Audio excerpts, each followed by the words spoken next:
Okay, we should be going. Yes, it looks like we're going live here. Excellent. All right, let me go check in on my sound. Make sure I'm coming through loud and clear. Check. Yep, we are. We are coming in loud and clear. All right. Another day, another week, another session of Blender 3D discussions. We're going to get started rocking and rolling here in just a minute. I want to make sure everything's working good on my end and coming through fine on your end. All right, something just happened. Let me go play that. There we go. That's it. That's it. All right, that looks good. And let's give it a couple minutes. People are jumping in here. Yep, they're coming in now. Good morning. Good morning. Share with us where you're from and what the weather is currently like in your area. I am from sunny San Diego, the place where the weather sucks everywhere else in the world.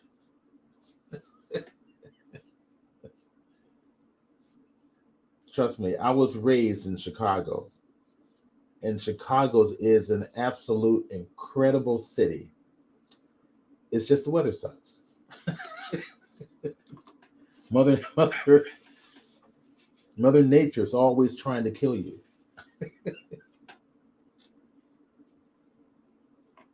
Good morning, good morning, good morning. Come on in. People are jumping in. Okay. All right. All right. So as people start to come in, I will check on just a couple other things. If you want to come on and share, I'm going to copy the link and I'm going to type in to share live. And this is going to be the address.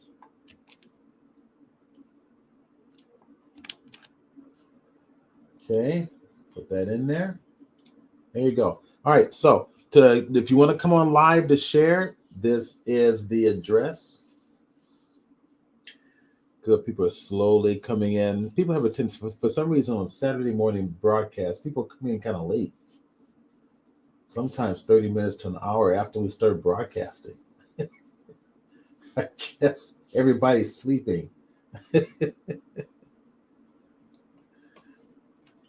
Share with us where you're from, what the weather's like in your area.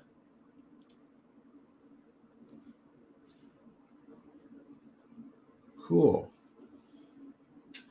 We'll do some Blender stuff today. I don't know exactly what I want to do today in Blender.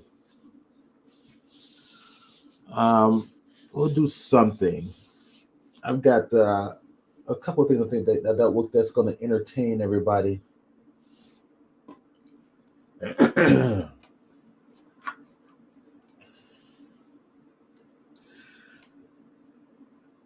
All right, so why don't we just go ahead and get rocking and rolling.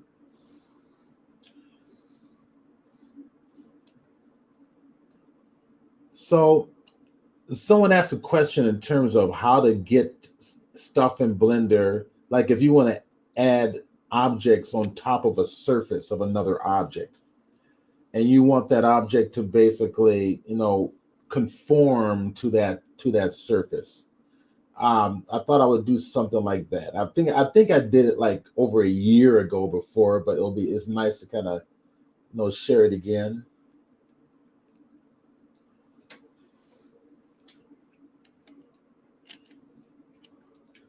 And we're gonna use some a pretty interesting technique.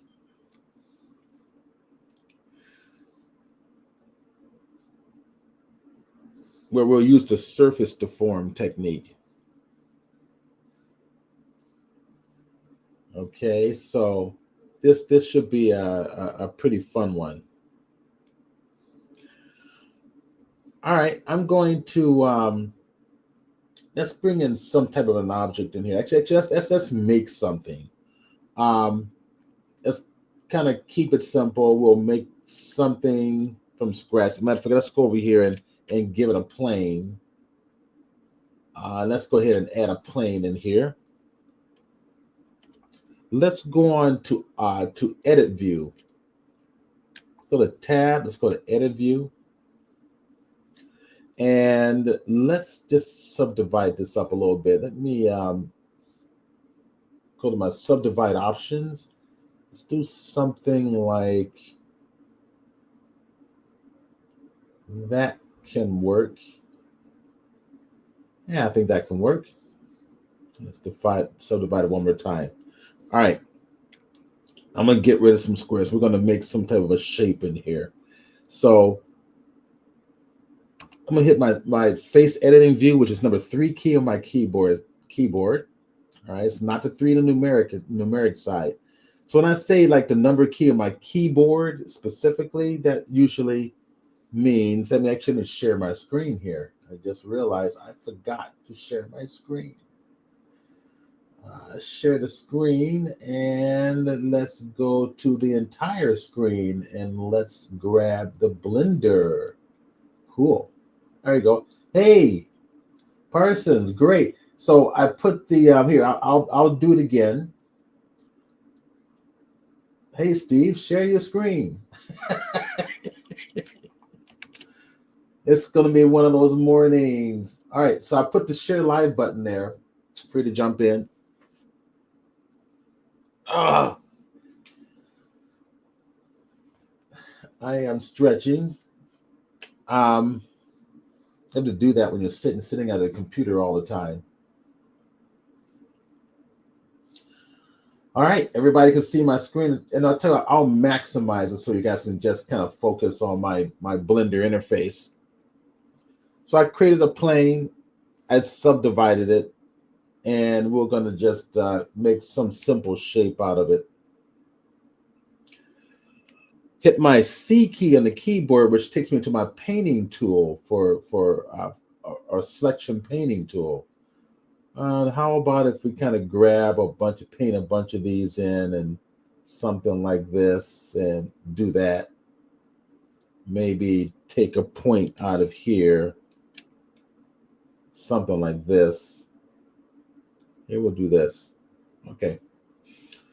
Then what we're going to do is just delete it. So hit my X key, but I've got to get rid of the paint tool. It locks me into the paint tool so that I can't go and actually use any of the other Blender commands.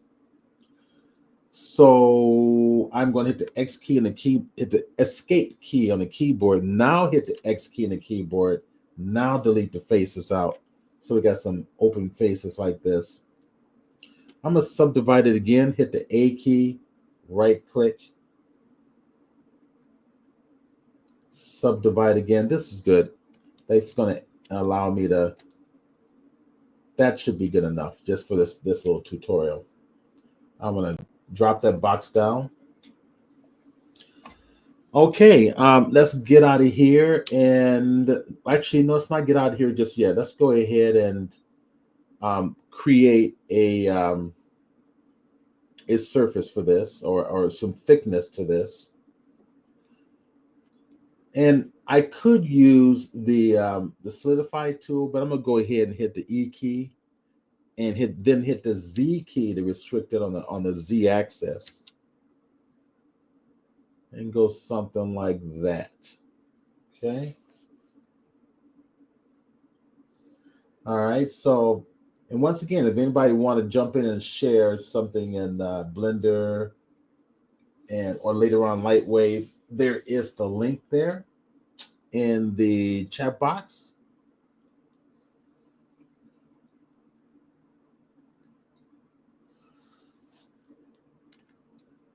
Okay, so that's my simple little shape. Let's get out of here. Let's go to your object mode. Okay, there's my matter of fact, it might be helpful I'm gonna come up here to the overlay. Let's turn on the wireframe overlay so at least you can see the geometry that we're going to be dealing with. Um, let's bring in there a large sphere.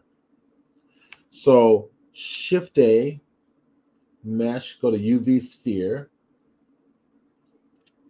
something like this. I'm going to make this larger. S key on the keyboard, make it a lot larger.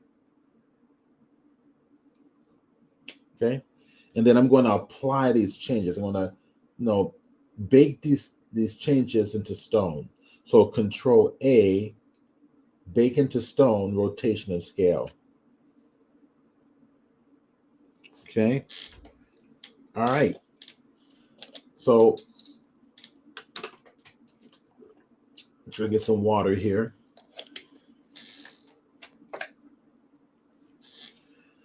I'm gonna hit my Alt Z, go to X-ray mode. So this is what I want. Probably a little bit too big. I'm gonna just bring it down a little bit like this.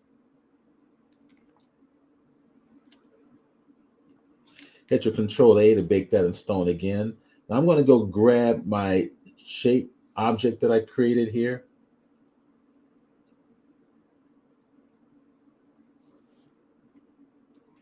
And what we're going to do is we're going to get this to conform to the surface of this sphere.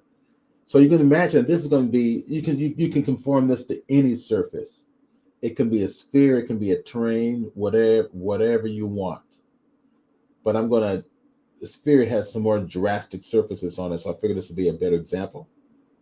So we're going to need something else as well. Let's kind of bring this up a little bit. Let's add in there a plane. All right, so I'm going to hit my Shift A, go to my mesh, go to my plane. Let's bring the plane up. Let's get it to about, well, it pretty much matches the size of my shape, so this is good. All right, so we need to subdivide the plane because what we're going to do is we're going to take this shape and we're going to conform it to the surface of the sphere. So we're going to get it like a big, thick, rubber piece. It's going to glue on to the surface of that particular sphere. And you can use this with any type of object. Now, this is really good if you want to start utilizing like greeblies or panels on a starship or something. This may be an interesting little technique to work with, depending on what you're doing. So the idea here is that I'm going to make this shape a little bit bigger, hit the plane just a little bit slightly bigger. Okay. So the idea here is that we're going to add a technique where we're going to warp the plane, and how the plane warps will also warp the shape. So we won't be really warping the shape technically. We're going to be warping the plane, and the shape is going to follow the vertices of the plane, which will be kind of fun. All right, so I resized my plane a little bit. Control A, set everything to scale. I'm just going to do that for everything here, just to double check myself, or triple check myself. And what we're going to do is we're going to tell the plane to be the instrument for warping our abstract shape up here. Okay. So take the plane, and I'm going to place it. It doesn't matter which one. We can get the plane, on to place it kind of like dead center of our abstract shape. And then we're going to parent the shape to the plane. So whichever the parent's going to be, that will be the last thing that we're going to select. So with the abstract shape selected, shift select the plane, Command or Control P, and select object. Okay. So now when I move the plane, everything stays, stuck together, so to speak. So what we need to do now is tell it to bind to the plane, because the plane is going to be the very thing that we're going to warp onto the surface of the sphere. The abstract shape vertices is going to follow that warping. So I'm going to select the abstract shape, and to that abstract shape, I'm going to give it a modifier. We're going to come right down here to our modifier, our blue wrench on the right, vertical right hand side, add the modifier, and we're going to go to deform, and we're going to go to something called, it's third from the bottom, it's called surface deform. And I'm going to target it, and there it is. Okay, we've got our properties here. So we're going to tell it what is the very thing that's going to deform our abstract shape. It's going to be the plane. So over here in the target, I'm going to grab this, and I'm going to target this shape. So what does that mean for you? So if we go into let's see, if we go into edit mode, right? We're not going to see much happen here because we forgot to, subdivide our shape of the plane. No big deal. Right click, subdivide it. We'll do it now. And we'll give this, let's say probably about 10 should be doable. Yeah, that should be doable. In fact, I tell you what, we'll go 20. All right. So now we got something to play around with. If I come over to my points, let's see if we can do this here.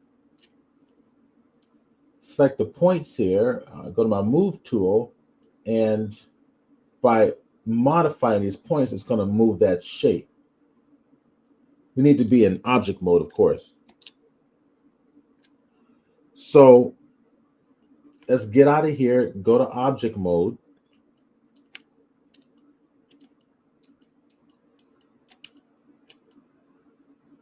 And I'm going to double check this. So we got our plane.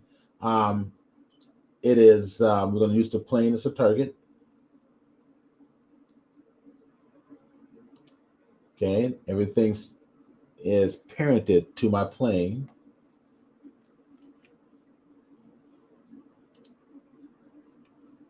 All right. So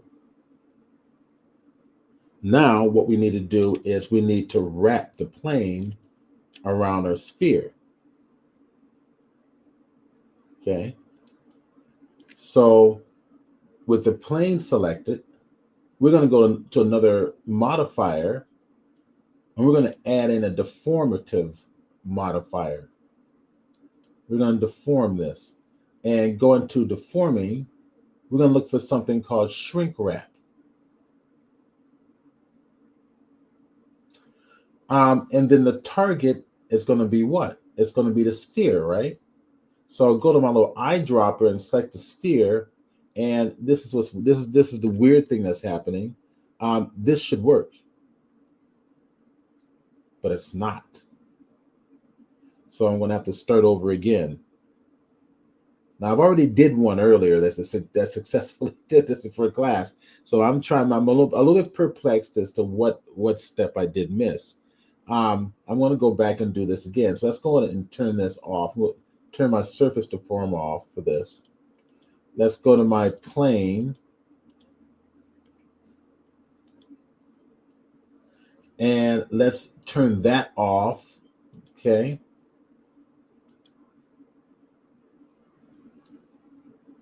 And I'm going to target the plane just to make sure it's still parented. Yeah, so that should be fine. All right, so if we go to this here, and I'm going to apply the deform modifier again, which is surface deform. And I'm going to show you one that I've already done, and just to see if maybe I could be missing a step.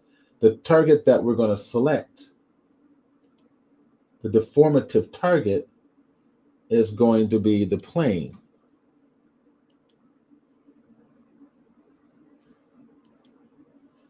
All right. All right. So with the planes, oh, this is what I forgot to do. I know what I did.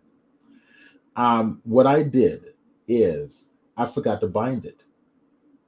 I'm so used to modifiers just automatically applying things that there are a few modifiers where you actually have to click the buttons and tell Blender to actually apply it.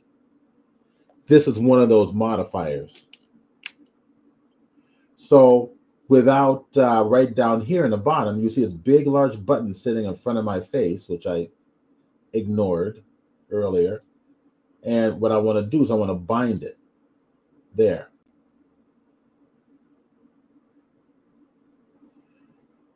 Now I'm going to try something else. I'm going to go into edit mode here, grab some points. All right, so that makes me a little nervous. You would think it would even show the binding effect in this particular in edit mode, but it doesn't. So let's give this a try. So it's bound. Go to my actual plane.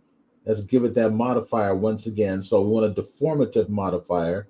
Again, this is going to be a shrink wrap. We're going to shrink this to the sphere.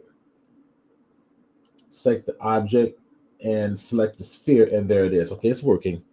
So this modifier just wants to stay in object mode to work, period. So I have here some options. The nearest surface, we can go to project, all right, to see how that works. We can go to the nearest vertices. We can go to the nearest normal project. That seems to work real nice. So it's going to the normal surface, and normals being the perpendicular area to the surfaces of the sphere. So if I move this around, so to speak, see, it's going to stay stuck to that sphere.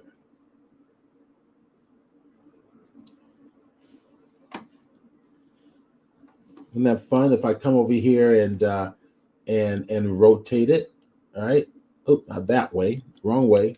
I want to rotate it. I want to rotate it on the surface, so that if I can grab it right, yeah, that's what I wanted to do. All right. So you got rotation and you've got surface movement all along the surface. So that might be something kind of handy. And again, you can still come in and edit the this abstract object. So if I come into here, go to edit mode, it's going to jump right back to its normal position and normal shape. This is why that moving points in here does not affect anything in the bottom or anything that it's going to be attached to. And say, for example, I'm going to go grab these faces here. All of these faces here. Let's go to the bottom. I'm going to go to my X-ray mode here so I can go right through it.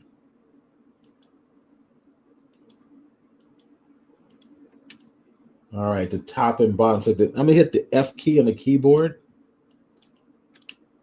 And that's going to merge all those faces together. So with these two large, now I have two faces selected. Right click, go to my loop tools and go to bridge to bridge it together. Just goofing around here. Get out of X-ray mode and then get back into object mode.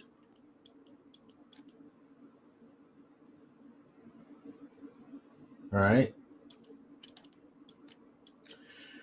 And let's go see this here. Now what's happening? It should have went all back automatically. Oh, I think this would be very odd if I'd have to actually unbind this and rebind it again, but it should have automatically applied.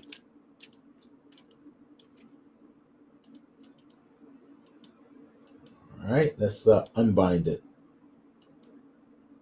Let's unbind it here. I got the plane selected. Okay. And let's go ahead and bind it again. Very interesting. Very interesting. So I went in to do the edit. I'm going to go back. If I went in to do the edit, it just unattached itself. That's very odd. Thought that'd be more powerful than that, but maybe that again, it could be something I could be doing wrong here with this particular technique. But this is the basic technique. So probably get your shapes defined first, and then apply this. And if you want this to be set in stone, like if you want to 3D print this, you shouldn't say, for example, your goal was to just create a curved object like this. Isn't that great? And Parsons, let's see, Tim, you want to? I just put the. Do you see that in the Twitch chat box? The link to the StreamYard address. You're welcome to jump in. All right, so yeah, this is kind of fun. But what's surprising me is that I should be able to edit this, and then it should go right back down. I'm not quite sure why it doesn't. I'm gonna test it again. We're gonna test. Let's just play with this. This is the roundtable discussions, right? So I'll take this shape and this shape.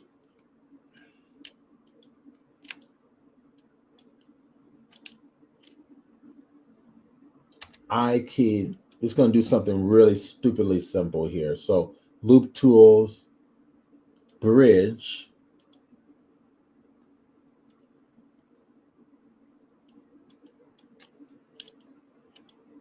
Go back to object mode. Yeah, see, it disconnects. Very interesting. Okay. Oh, I see. So vertices change. So I got an error message here. Vertices change from 482 to 90. Okay. So what? What does that mean? You're not going to apply it now? Yeah. I think that's a short-sightedness on this particular modifier. So what do I need to do? Unbind it and redo it again?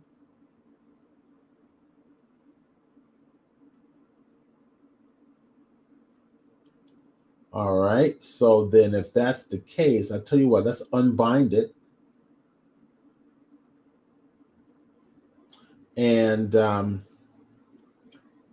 let's take a look at the options I've got here, interpolation strength. I've also have vertex groups. Let's apply a vertex group now. So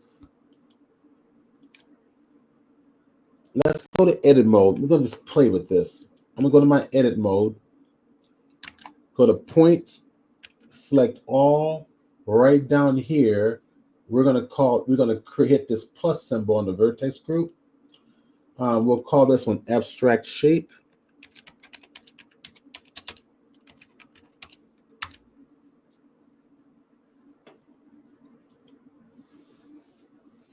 You've got nothing today. Well, you can always come and entertain me. Don't be shy. Okay, so then I'm going to assign it. Okay, let's see if this does the job. So I'm going to assign this group. Let's get out of here to object mode. Go back to object mode. And let's go to our modifier. Now, right down here, I've got a vertex group option. So I'm going to select the group called abstract shape. And I'm going to bind it. Doesn't want to do it. All right, I'm gonna try one other thing. I'm gonna take the shrink wrap off here. Just turn it off temporarily. In fact, I'm going to delete the modifier altogether. So with the plane selected, I should still have, right? Yeah, the parenting is still there. Let's go to the object. Um, this has still got the surface deform on it. I'm going to delete it and I'm going to reestablish it again. It's just little experimentations that you do that you start to discover where the weaknesses are and where the strengths are in some of these plugins. So surface deform is here. So the object is selected. Okay. So I'm assuming that the original points had to be honored through and through. That it may not allow you to do editing after it's been bound to the plane. I'm going to select the object that it's going to be bound to and select the plane. Okay, then we're going to click bind. Then we'll go to the plane. Yep, that's bound. Go to the plane, give it a modifier, deform, and we're going to give it a shrink wrap. And we're going to tell it to shrink wrap to the sphere. There, see? So then I'm right. What's happening is once Blender establishes a certain amount of vertices, it doesn't want you to go in and mess with them. I've got on the surface here. I think the last time we had, let's see, on the surface, we had something to do with the normals, right? So I'm gonna go to the top. I got the project, which projects it above it. Nearest vertices, which we don't like. Target normals there.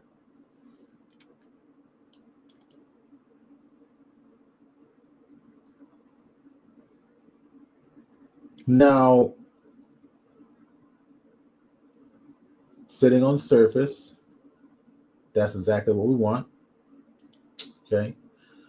We have offset here where we can offset it. As you can see, let me go over here and take a look at it. It's kind of fun stuff. I love that. Nothing today. Yeah, exactly. Exactly. It's like, it's my offset. It's offset here. I'm going back over here so you can offset it. So say you had this shape and you wanted to be like curved like a ball, right? And you wanted to 3D print it. Well, you can take that and spit it out as a 3D print. And I'll show you. So say that's some type of a symbol or emblem or something, but you wanted to 3D print it so that it had a 360, it's going to sit on top of a 360 spherical ball or something. Right, I'm going to select it, go to my file menu. I can go to my export, and then we go to STL, right, for 3D print. I'm going to put it on my desktop. I'll make a new folder called Twitch.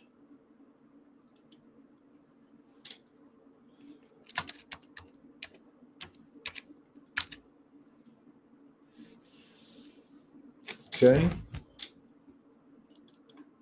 And we'll call this one emblem export. Okay, so then now I should be able to bring that into my 3D printing software. So I'm gonna go get the 3D printing software program. How about, let's go ahead. We'll use Chitterbox. which is my resin. It's what I use for resin printing. Okay, put it over here on the monitor. Let's see if it's going to let me drag it over. There we go. So let's bring it in the cheetah box and let's see if it actually honored. Go ahead and get rid of that there. And let's go to my desktop, Twitch, emblem export. The model is undersized. Should we scale it for printing? Yeah. Oh, okay. So it did it, but look what it did. It's my fault. I forgot. Totally my fault. I forgot. I'll tell you why. Let's go ahead and delete this. This is kind of fun. Let's get back in the Blender. When I export this out, I'm going to select that shape only.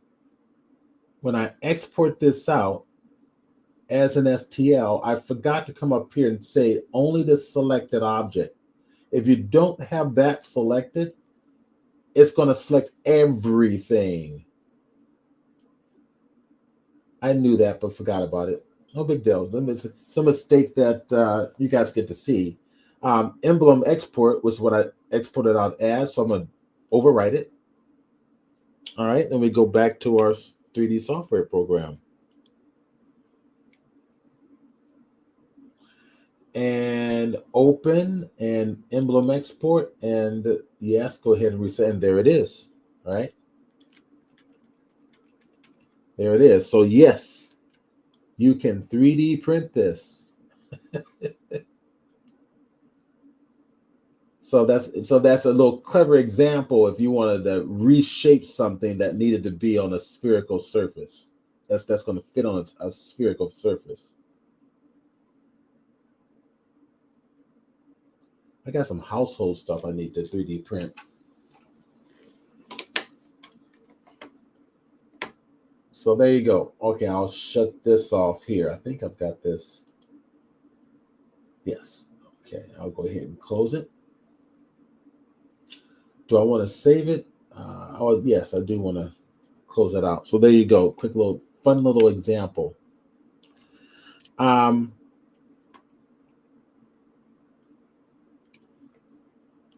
we go. Where is everybody today?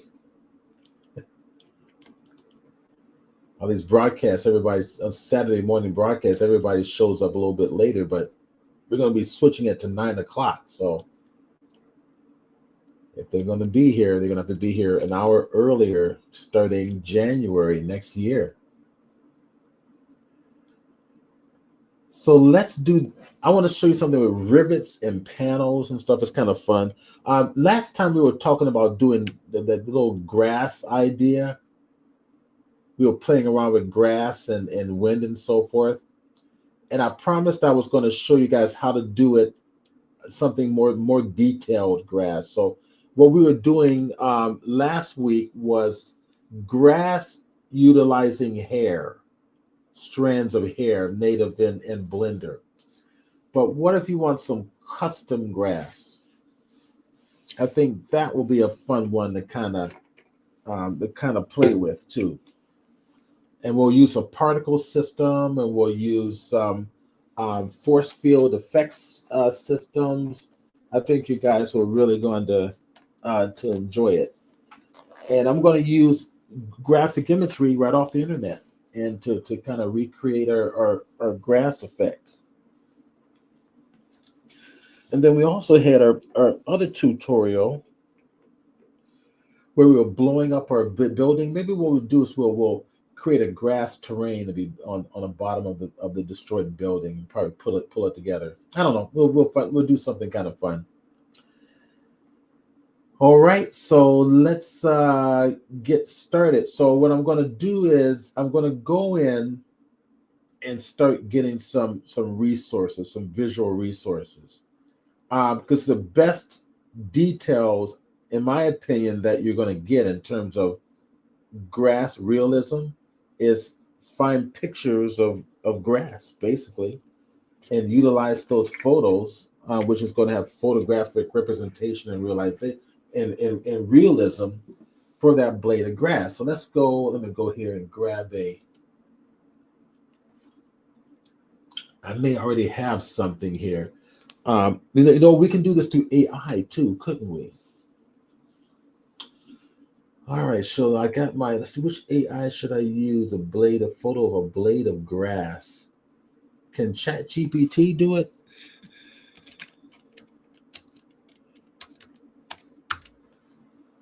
It might be just easier to go through Google.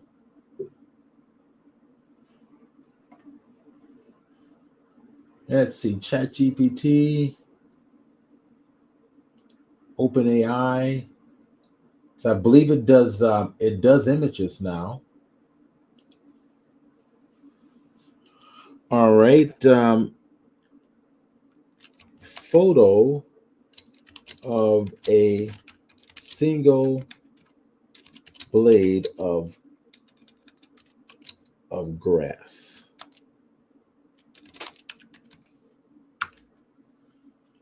Let's use a little bit of AI for this.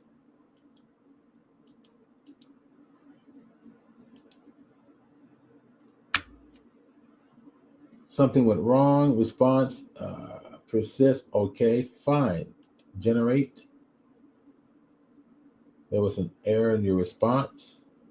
Fine. We're not going to deal with it. We're going to put in here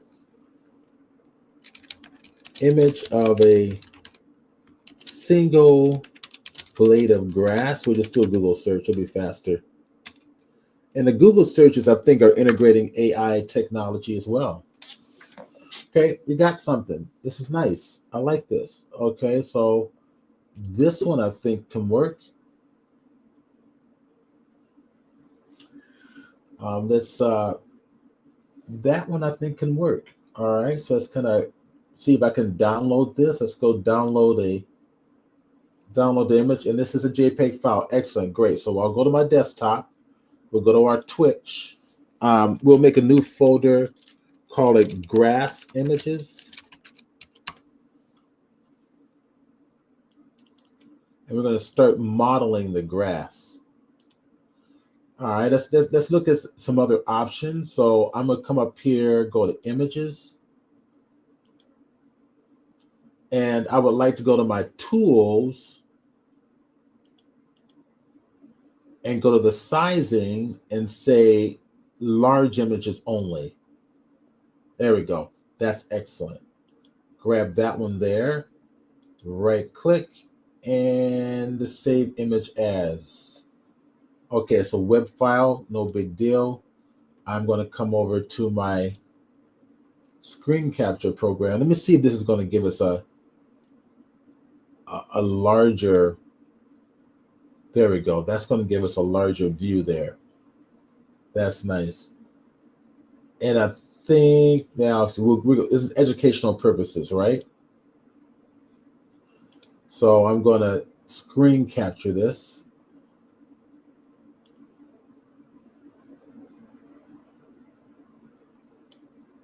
Okay, save it. And save it to the folder on my desktop. Go to Twitch, grass images. I'll call this one grass 002. And this is a PNG, by the way. All right, we're going to take a look at some more images. I think that's similar to the last one. Almost looks the same. So I'm going to go take a look at another. Here's one here. So we're going to have to UV map these, right? So we got to create the grass. We've got to UV map the grass. I go to a larger view. Let's see if I can save as. It's another web image again. So we're going to go here and we're going to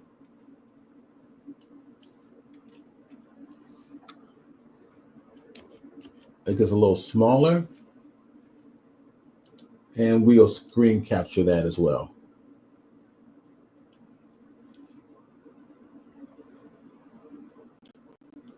Okay, save it.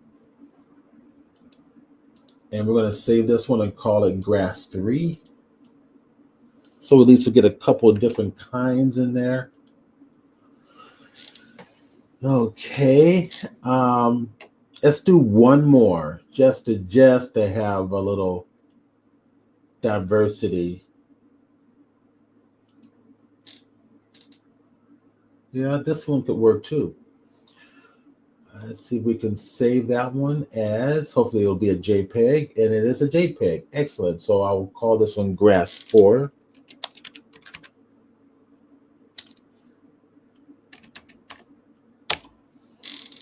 You got them. Okay, so let's go take a look at them real quick. I'm gonna go minimize this down here. Let's go to Blender. Let's start a new file. I'm gonna start from scratch. Don't save. Okay, let's do a plane. Kind of get things started here.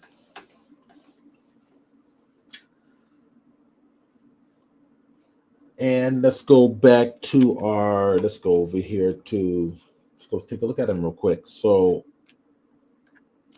go to my Windows Explorer.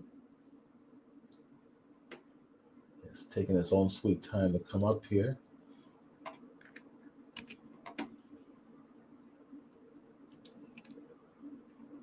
All right, let's come back and let's hit Windows Explorer again. There we go.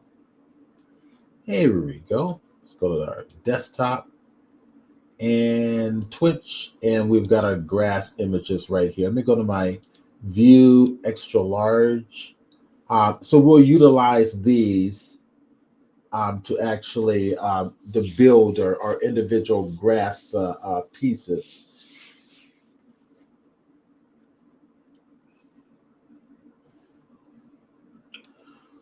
All right, let's go to work.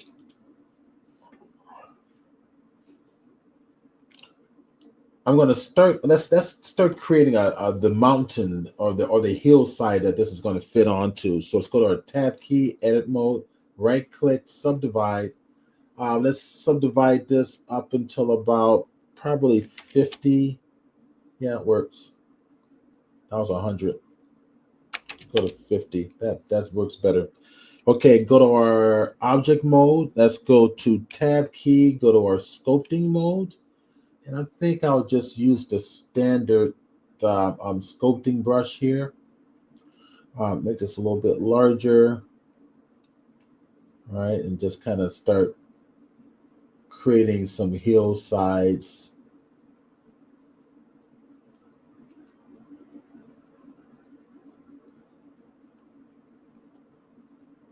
Maybe create a small little hillside back here.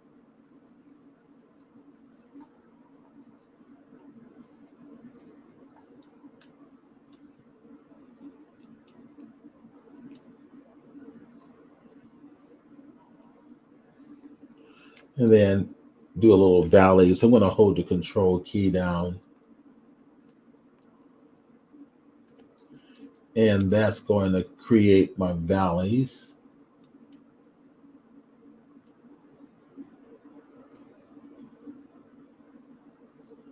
Okay, that'll be my basic ground. Probably a little bit too aggressive. So what I'll do is I'll make a large little brush, hit your shift key, and smooth it out. And that'll relax the vertices a little bit. Let's go to solid view. There we go. Holding the shift key, just like in ZBrush, shift key relaxes your polys. So it's just not so aggressive overall.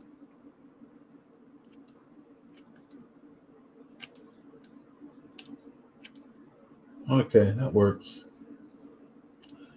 All right, I'm going to call this ground.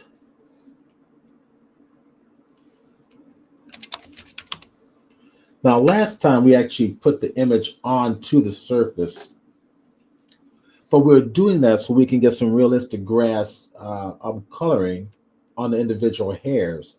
We're not going to use hairs this time. We're gonna use well, we're gonna use hairs, but not in the same way. Okay, so now let's go do our individual modeling of the grass. So I'm gonna come over to hit my tab key, go back to my object mode. Let's go save this and presentations, tornado. I'm gonna go to another one, presentations. We're gonna do. I think I've got a folder called grass already, so I'm gonna go just take a quick little look. There it is. All right, and with this one, we're gonna call grass twitch number 2.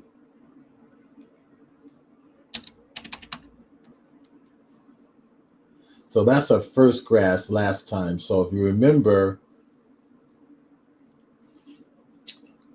maybe what I should do is kind of bring that back to give us a reminder of what we did last time. That wouldn't be a bad idea. We'll open this up real quick. So let's go over to our, there we go. All right, so the material. So this is what we did last week. It's still loading. All right, so we put the wind in here, or the grass is moving. This still looks too much like hair. We need to kind of stiffen it up a little bit.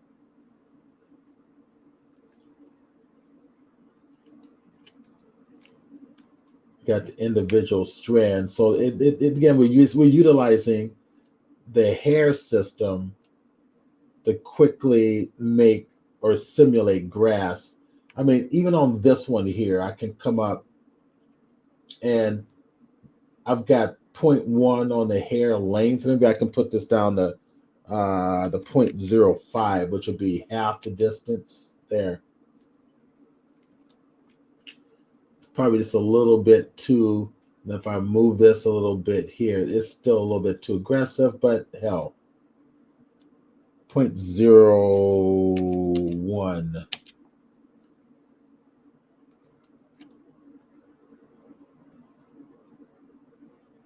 That was kind of fun. All right, so that's what we did last week. So we're going to come back. I'm going to save that real quick. We'll go back, open recent, go to my number 2. We're going to do something a little bit different this week.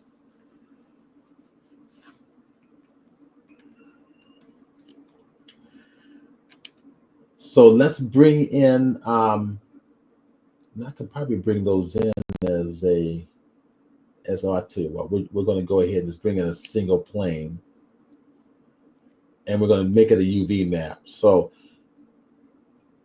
let's start with a shift. Let's go add in a plane. Let's go get one of our grasses. Bring the plane up here. I'm going to rotate it on the x-axis. So R X 90. Okay, that's good enough. Hit my Z key. Make sure I'm in my material mode.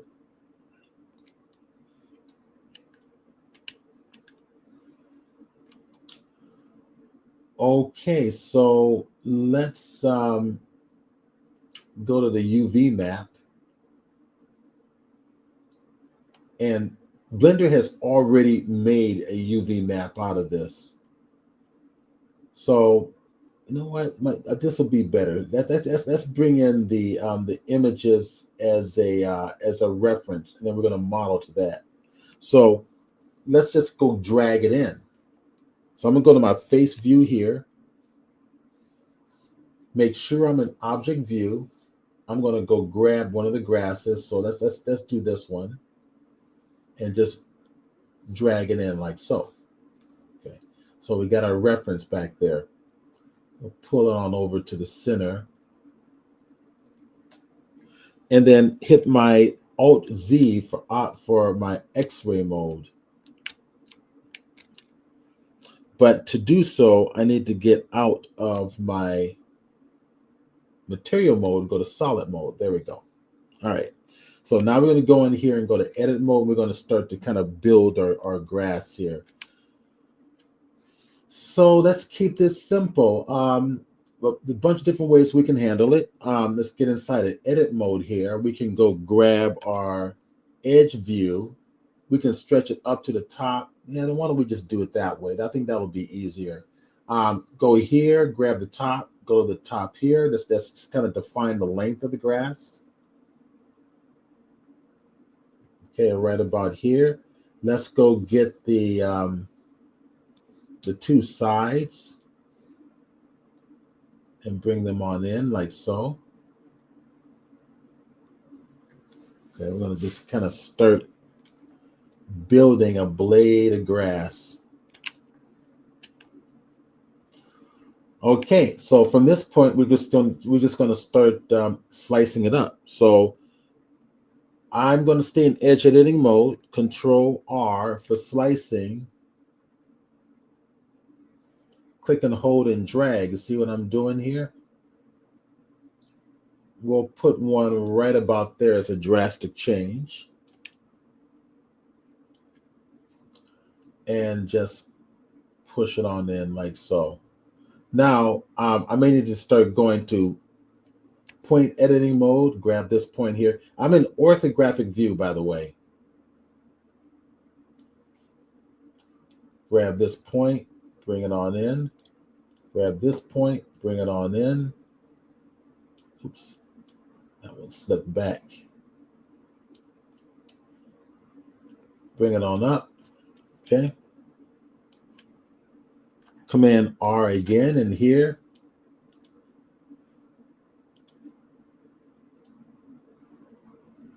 do something like this.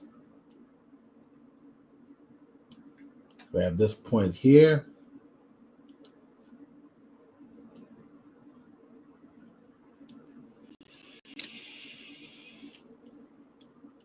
Okay, oops. Now we're going to keep this very clean and simple, no details. All right, so we need to come over here, Command R. That's going to be the widest point somewhere around there. I'll just hit my S key for scale. Work faster this way. Control R here, S key for scale. Pull it on out, okay. Go to the top, S key for scale.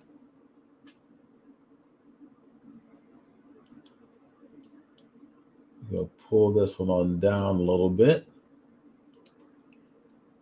Control R, S for scale.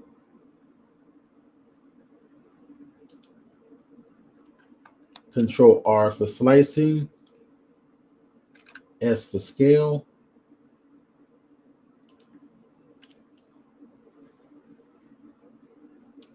Okay, let's add some more details. Control R here, S for scale.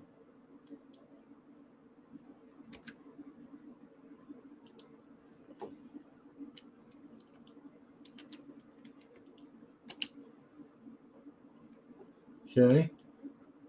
So basically it's that fast and easy. I'm gonna go grab these here. S for scale. G for move.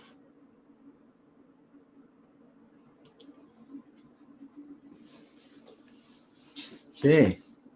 I'm not seeing any questions in the box, so I'm going to add just a little more, another slicing here. So Control R,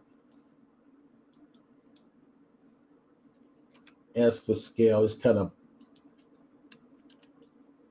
perfect the curvature a little bit more. Control R here. There we go.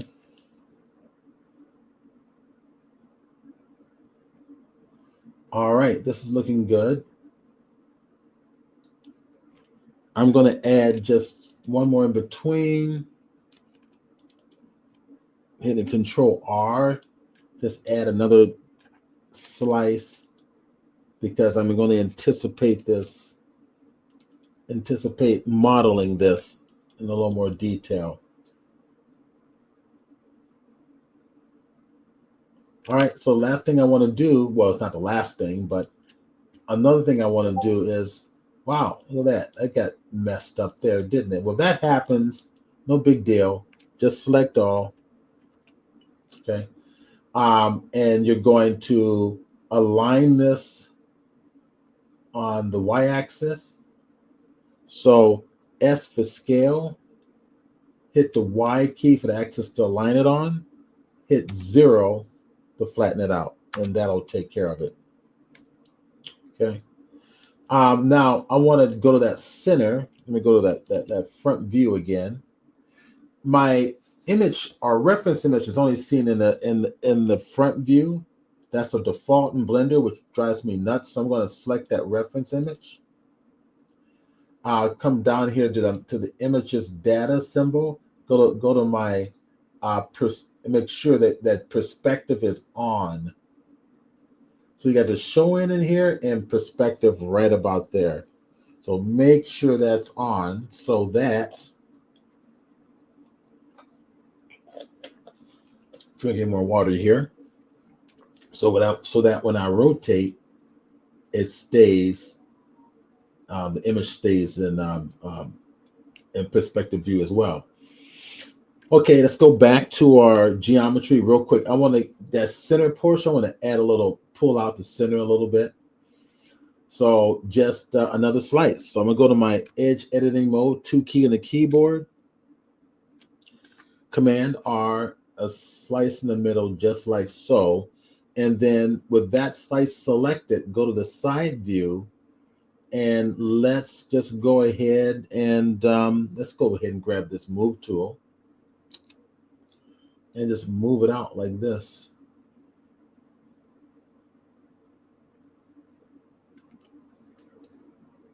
Give it some dimension. All right, then that's going to be the basis. If I get out of the X-ray view, let's go ahead and do a UV mapping.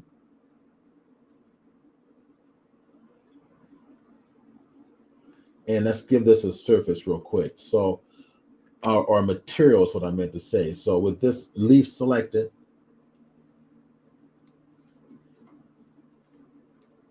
come on down, give it a material, call it grass. Grass. Let's see, that was 003. So I'm going to keep it the same name as the image. So 003.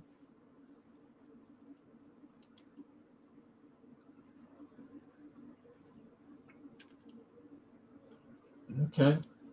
And so what we can do is we can give it some color. But of course we need to be in material mode. So we can give it some color here.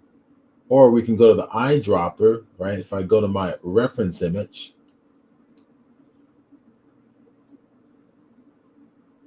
go to the grass, click on the color, go to the eyedropper here, and then click on the color of the grass there on the image. But that's not what we're going to do, right? We're going to use UV mapping to map that photographic detail right on this blade of grass. So that means we got to go over here to our shading option, go to my shading tab. I'm going to save this one. And let's get in close. And what we need to do is go get our grass. So we only need a single blade of grass. We don't really have PBR textures. So in other words, our specular maps and our color map. All we've got is a color map. So that's what we're going to work with. So I'm gonna hit my with that shader selected. Let's go hit your Control T, which adds your a node for your image, and we're going to go get the image, open, and there's my grass, and I believe I put them back in here. Nope, I must have put them somewhere else. So actually that's under the desktop folder called grass. Desktop folder called Twitch grass images, and it's this one right there. There it is. Okay, so you can see already it's trying to do something, but not quite doing it. That's where UV mapping comes into play.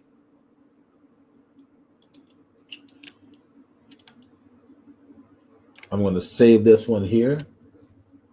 Now that the material has been applied, I want to go to the UV mapping, UV editing options here. And we need to be, let me hit select all. There we go. So I'm going to go right up here in the top left-hand corner of our UV area, right? And turn that 2 diagonal areas on, 2 diagonal arrows that you see there.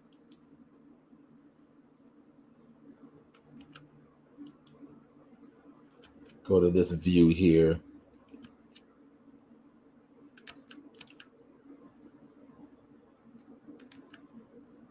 All right, what did I do? There we go. 2 diagonal areas. That'll make sure this UV grid is always seen. Okay,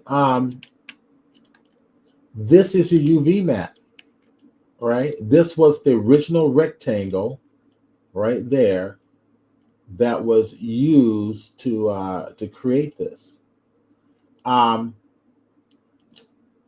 So what you want to do is you want to edit the UV grid so that it matches the outline of your leaf here.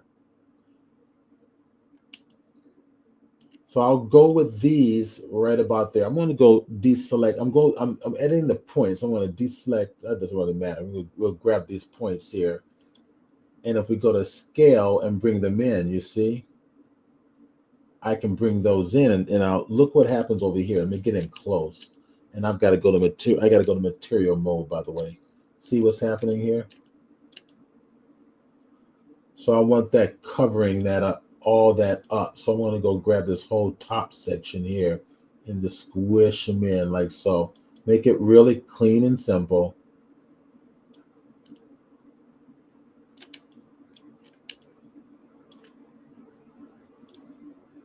Come to the top.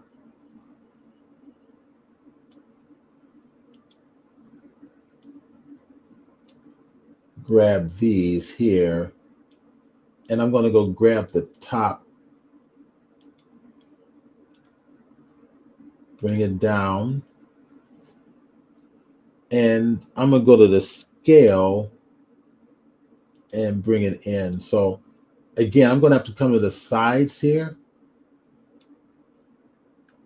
Hit the G key or use my arrows to move it on in like so.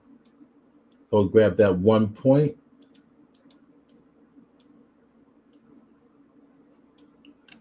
Let me just get in closer. I'm too far away.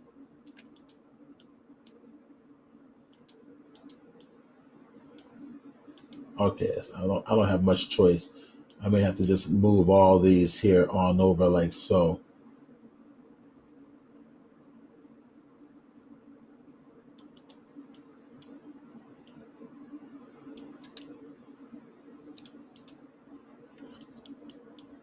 That's good enough. All right, let's go to the bottom. Grab all this, S key for scale.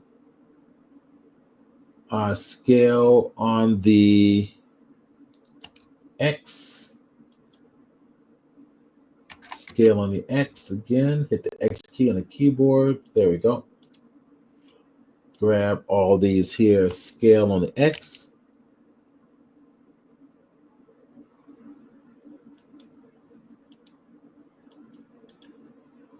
I'm going to go grab these up here. Bring them on down. So it's just a little extra work you got to kind of do in the UV, but at least it's going to look like your leaf. Scale it. I should have probably hit the X key on the keyboard and do that. Yeah, that's pretty close. Let me take a look at this here. Yeah, not bad. I think that'll work. Okay, I'm going to work this a little bit in here, just right up here. Let's see if I can grab that one. It's going to grab everything in it because they're all connected. No big deal.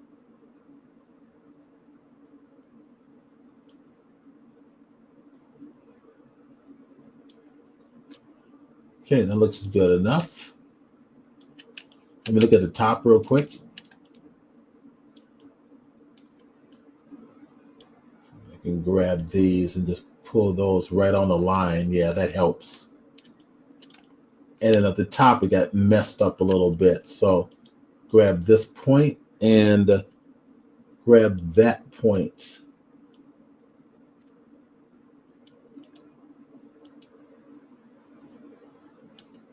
It looks like I'm going to have to get in closer to this up here. There we go.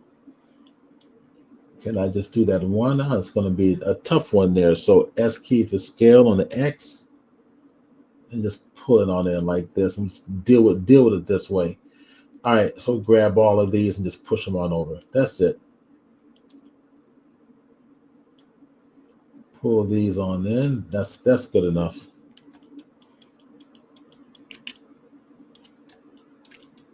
Okay, so if I go over here to my object view, let's go to object view. And let's just turn that off back there real quick. There we go. We got, we're never going to really see the bottoms of this, I don't think. This is going to be down on the ground here, so I'm not going to be too critical of it. But everything else looks pretty good.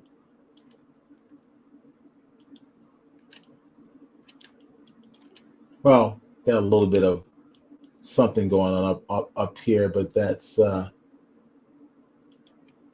easily edited. Just come on up to the top. And if we get in close, you can see right there, right on that edge. So if I go grab this, just push it on over. There we go. That dealt with it. Probably this side too. Push it on over. You want to get on the inside. Okay. That's good enough. We'll go with that. All right.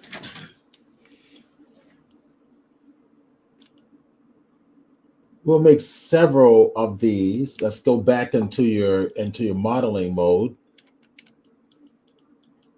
We're going to make several of these. Let's keep this one the way it is. Let's duplicate it. Shift D, duplicate. We'll pull it over here. I'll pull it over here.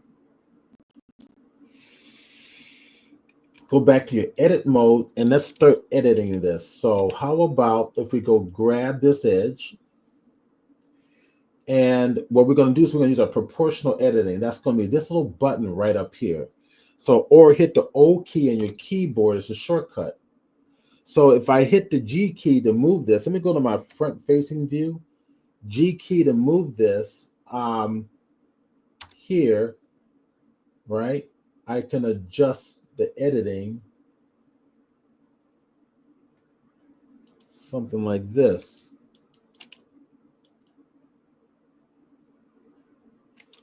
Go to my object mode.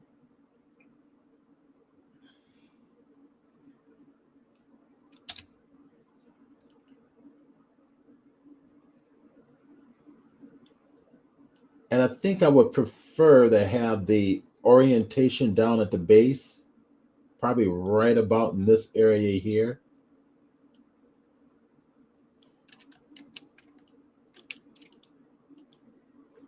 So I'm gonna go into edit mode just very quickly. So edit mode here, just grab a point right about there. Shift S gives you your options. No, kind of your wheel options for your 3D cursor. Cursor is selected right about there. Shift cursor to select it. Thank you. Tab key, object mode, right click, set origin to what? To 3D cursor. So now my orientation is set to here so that when I go to my rotation commands, I can kind of, play with this a little bit.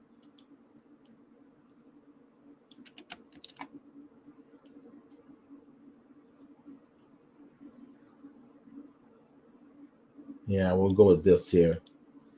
Go to the side view like so. Now we need to edit the side a little bit.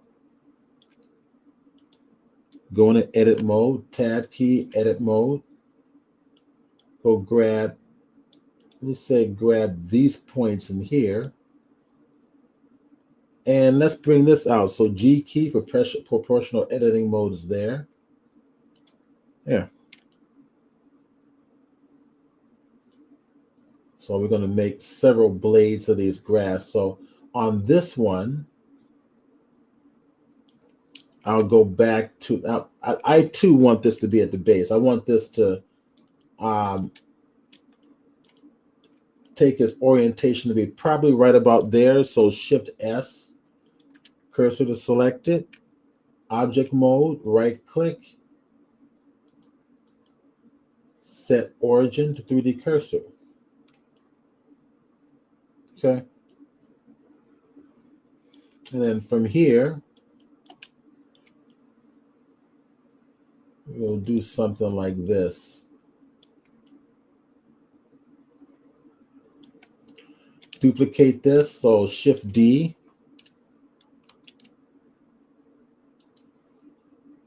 Rotate it around.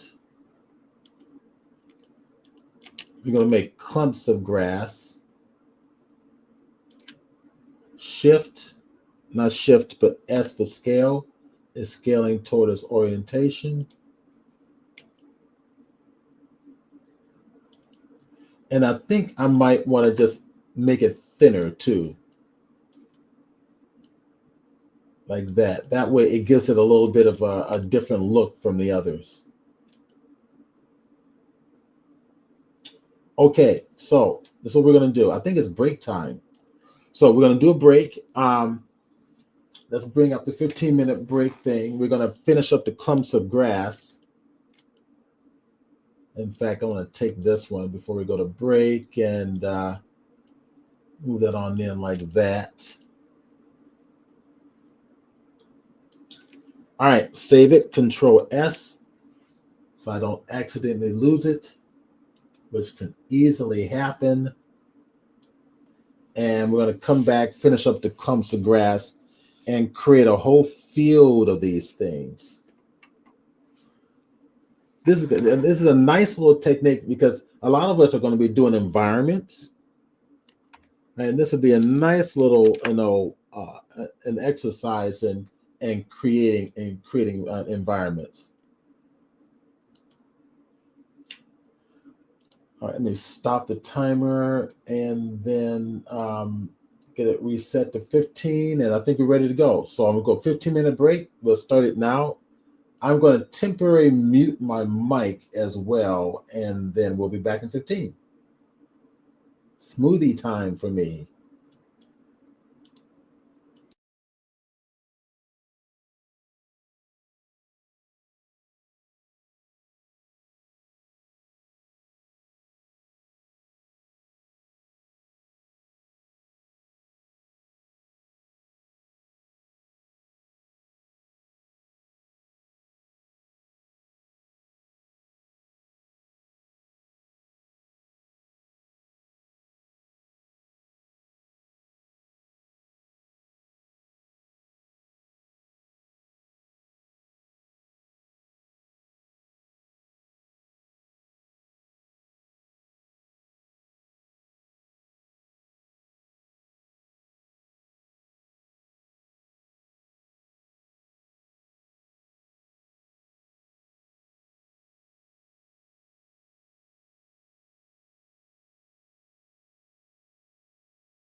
It is that time.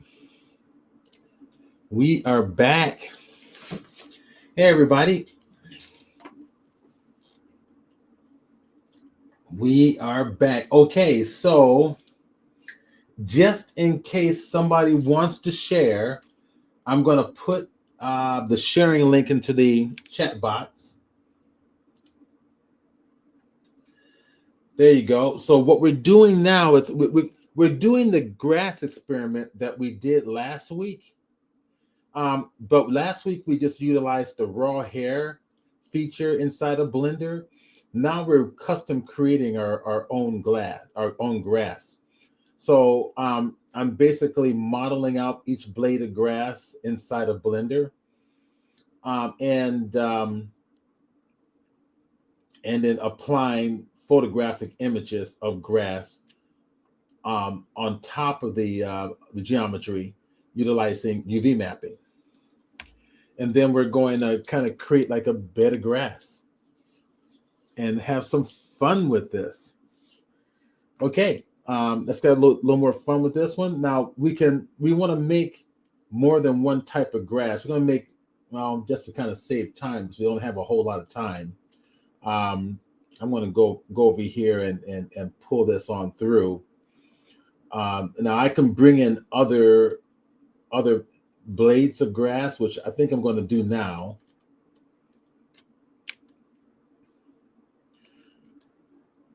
Bring in another plane. So Shift A, go on and bring in another plane. We're going to do another grass. And let's rotate this on the X-axis. Oh. And I'm going to go ahead and maximize Blender so you guys can focus on the program instead of my portrait here. All right, so rotate on the X-axis 90 degrees. I hit the R, then I hit the X, then I hit the 90. That's going to be our second blade of grass. We're going to go get another image for this one here. Let's go and give this a material.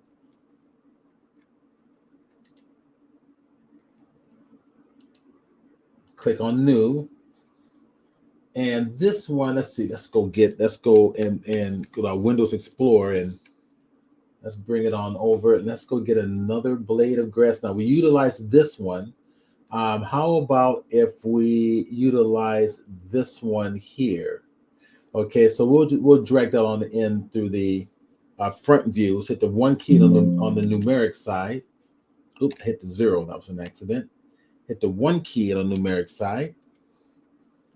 Let's bring this on over straight on in. I'm going to rotate this on the y-axis 90 degrees. So R, then hit the Y, hit 90. There we are. And again, we got to go to the option. Go back to my front face view. Go to the option over here.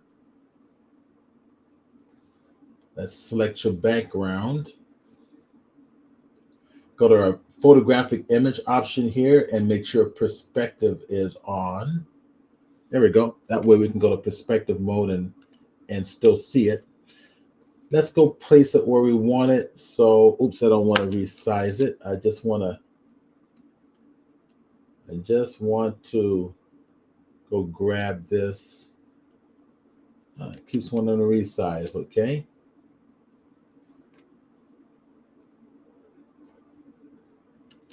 Still gonna give me a little difficulty there, huh? All right, let's see if we go in the front face view and grab that. There we go. That's a little more cooperative. Okay, we'll go something like this. And we'll work from that view there. All right, go to our image, front facing view. Then we'll go over here to X-ray view. So we need to get out of here, make sure we're in solid view for this to work. And let's go to our edit view here. We're going to quickly do this. So tab key, bring this up to the very top. Okay, get the length of the leaf selected. Go to the very bottom. Hit the A key for select all and just kind of center it as best as I can. All right, let's go to get the sides and hit the S key for the sides. Now I hit the wrong thing here. I want to hit the S key and then restrict it on the X axis. That'll be good. Okay, it's getting close.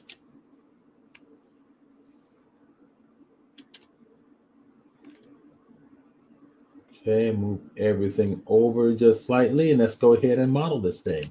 So real simple. I think I'll go ahead and hit my Control R and roll this up a couple of times like so. Kind of get it done and over with right now in terms of subdividing it right there. So I'm hitting the scroll wheel. Now go get these sides here. In fact, we can grab this, go grab this here. I've got the scale tool already activated. Now look at it. Everything's being affected because the proportional editing is still on. Hit the O key on the keyboard, that turns it off. And now we can just get these portions, just the edges we want to be selected.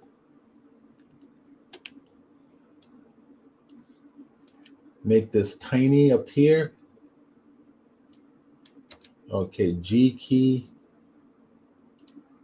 Okay, that works. All right, let's go down the leaf. I'm going to grab this edge here, tighten that up a little bit. G key. Just one G. There we go. That's it. Okay, let's go down the leaf. Just take a quick look at it. Looking good. Okay, and this bottom one, we have to do the point. So go to the points, grab them, and let's just do this. Let's go grab just the move tool option.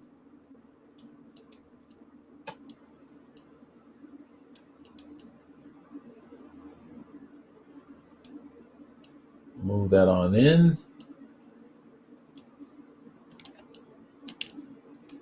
Get in a little tighter. Oops. And move that on up. Okay. Go get this little edge, move that on in. We don't want any of those white edges, right? We don't want no white showing off there. So just go ahead and bring these on in tighter. Do the same thing here.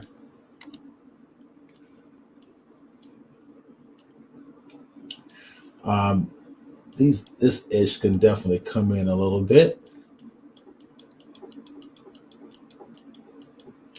Okay.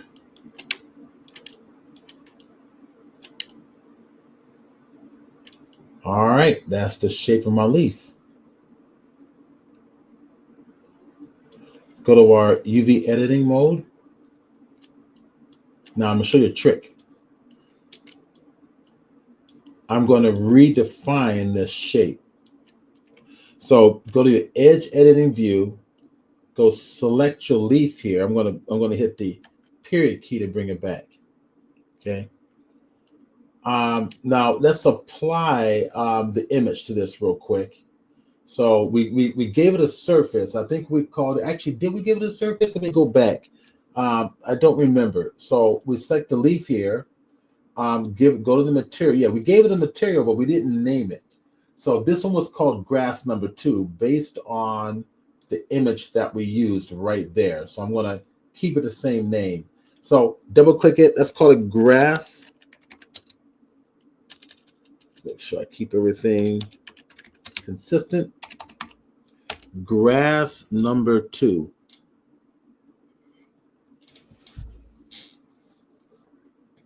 Okay. Now we need to go back to it. We're in the material mode. That's good.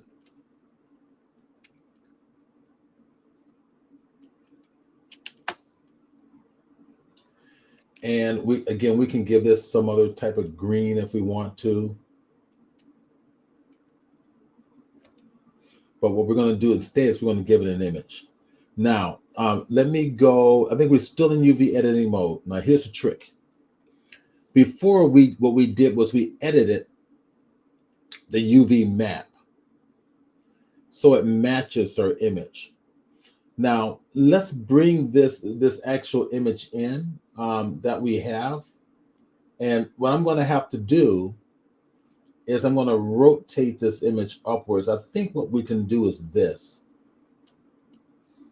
So let's go to our shader first. Okay, there's my shader that I've applied, our standard principal BSDF.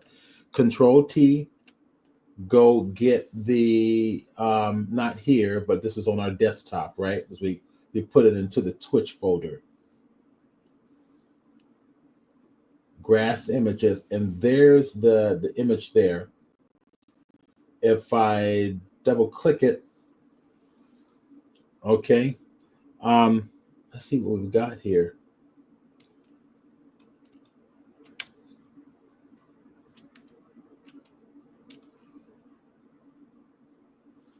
All right, so it's showing the grass. Now let's actually go to the UV editing, and there it is. Okay, so it's stretching that grass out. And you can take a look at this. This is the original UV map that was used. It was a large rectangular shape, and what it's doing is it's taking the sides and stretching it out to match that image. Okay, so what I'm going to do is I need to redefine the UV map. So with this selected here, I'm going to hit the U on the keyboard, and I want something called project from view. So project from view means take that shape that you see and create a UV map from that shape. Now I'm going to hit the 1 key on the keyboard, so that's going to be the view we're going to project from. Right, so this shape, exactly as we see it, should be the UV map that we're going to choose. Right now, it's using the old UV map where it's a complete rectangle and then it's being sliced horizontally. So these slices are these slices that we have going horizontally right down the leaf, but it's not reflecting the shape of the leaf, the thin tapered edges of the leaf, right? It's not showing that. So with this here, what I'm going to do is go to the U key, and I want something project from view right here. And if we select it, there it is. All right, there it is. It's matching my shape exactly. The problem is that the image is horizontal. Right, I didn't change the and I think we can do that now. If I come over here back to, let's do it this way. Let's go to the bottom and let's bring up another window. Let's go over here. That's going to be my shader. Okay. And if we come here, let me see if this does something. So if I rotate this, so that's the X to Y. I think I'm going to be rotating this on the Y axis. So let's see what happens here. Let's see if it's going to show up here in the actual UV mapping view. So rotating Y, yeah, it's not going to happen here. So I may have to just rotate this in Photoshop real quick. That'll be no big deal. I can probably do this inside of our bridge. So if I go to Bridge, Adobe Bridge, and it's a good idea to kind of reorient your maps before you before you start bringing them into Blender. It'll just save you a lot of time. Go to your desktop, and I'm going to go over here to I think it was my Twitch. There it is. Images. There she is right there. And let's just rotate it. Let's see if that does it. I don't know if this does it. It sets it in stone. It doesn't. I got to open it up in Photoshop first. So Enter. We'll just open in Photoshop, reorient it, and then resave it.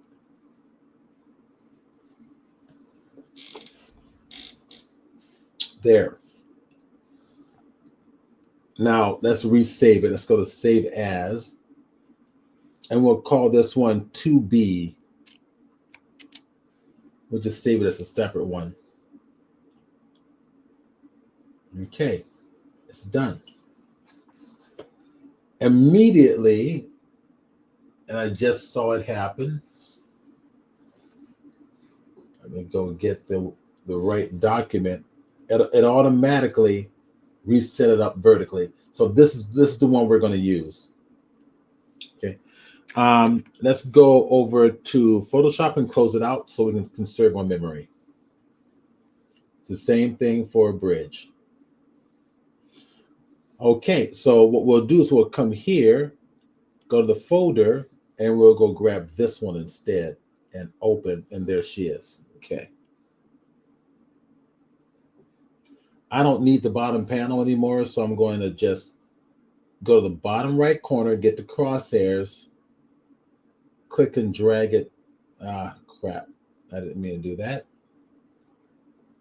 I meant to do this. There we go. All right. So now it's working. It's perfectly aligned automatically. That's a quick way of doing this. So before, we actually edited the UV map manually. That was good to see. So you realize that you can actually do that.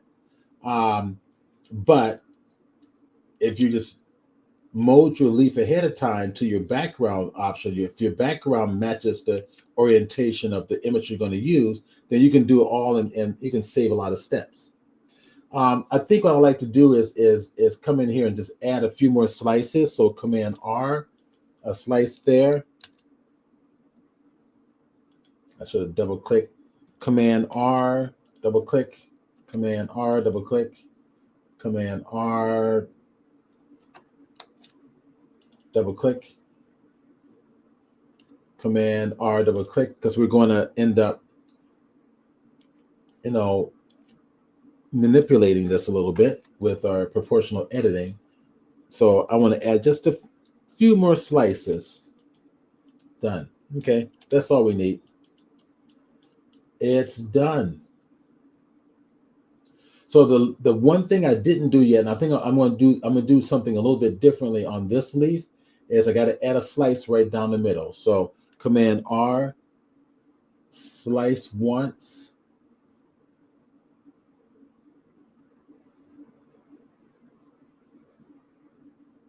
And actually, I want to do something different. So I'm going to undo that. Command R and roll it here. And then roll it one more time there. And double click it. Then double click that edge. And I think I'll use proportional editing on this one. So I'm going to go to my move tool here. Hit the proportional editing. Hit O key on the keyboard.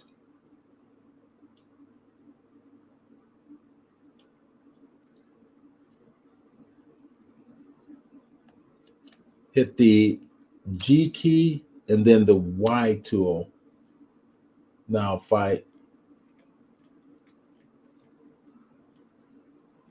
I'm looking for my large window, it's moving the entire thing, which I don't want it to do right now. I'll tell you what I'm going to do. Maybe easier.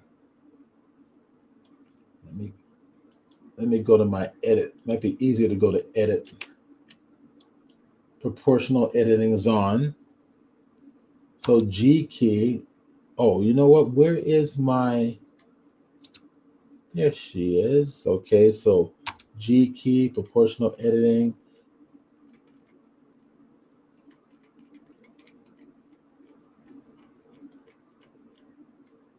And for some reason, I'm not seeing my little circle there. I wonder what's going on. It's really strange. All right, here, we'll do it this way. Turn off proportional editing. And I'll just do it the old-fashioned way. So bring this on up. And then go double click the 2 beside it. So I get a slight little bow. Bring it up like that. So it's a little bit of a curved bow. Maybe I'll push that back a little more. There we go. And probably bring that in. So go to the scale. Bring those in a little bit. Yeah. Okay, we'll do that.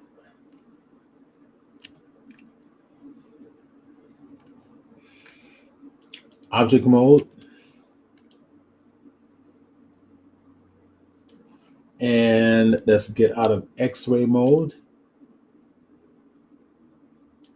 And we'll utilize this as another clump of grass here. So I'm going to go to my material mode. There she is.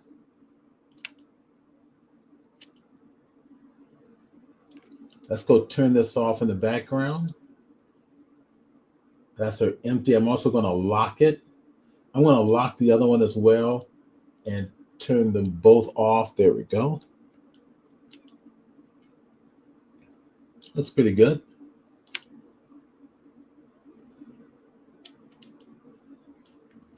The photograph that we originally used wasn't the best. So find some really good high-res photographs when you do your grass. Okay, let's go ahead and not command, but Shift D. Select your Shift D again, Shift D again. Get several blades of grass. And I'm going to mix some of these up a little bit.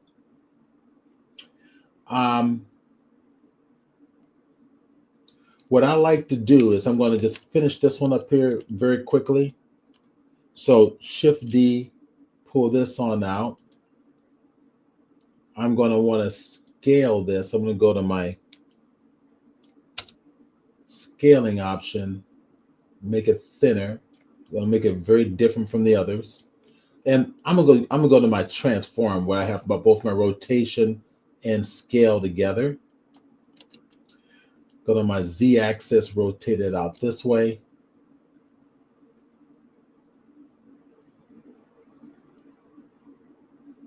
S, scale it down a little bit. Let's bring it on in. Give it a little more rotation like this.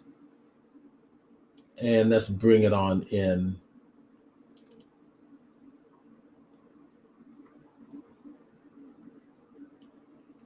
Okay, stretch it downward. That'll give it a little bit of a different shape.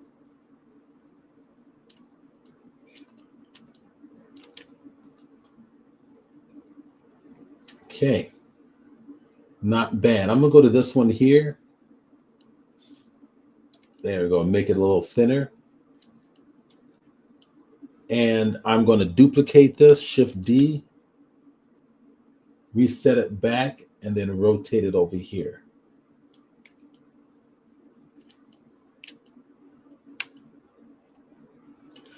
Now if we kind of stretch it down a little bit and give it a little bit of rotation like this. I'm just playing. I'm just playing is all I'm doing.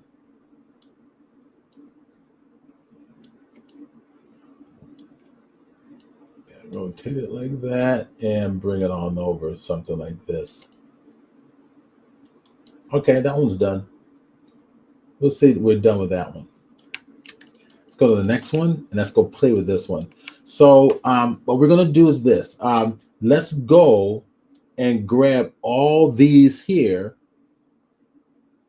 as you can see, and we're going to merge them together as a single clump.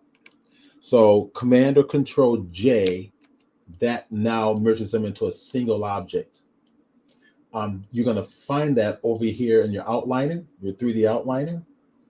And we're going to rename that one grass clump. Let's see, what number was that? That was number 2? looking for the grass up. That was number 3. That was grass clump 3. So we'll call it. So grass clump 003.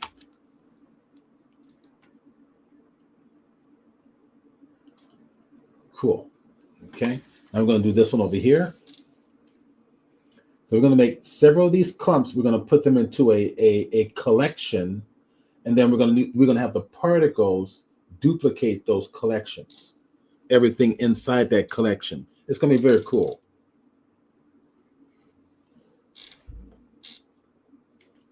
And keep in mind that if you want to edit these still, I'll do it for you so you can see it. Go to your tab key, go to your edit mode, and they're still there as individual objects. So wherever your mouse sits on top of an object, hit the L key, it'll select that one. So if I want to make that thinner like this, I can. I can continue to edit that. If I want to duplicate that again, like Shift D, I can. Reset it back, go to my I don't want that there. I want to go to the rotation option here and rotate it around and go this way. Move it on over in place where I want it. And maybe this one will make it a little thinner like so, but we'll also make it a little taller like this. And we'll push it on up like this. All right, so making little grass clumps. That's a little bit too tall.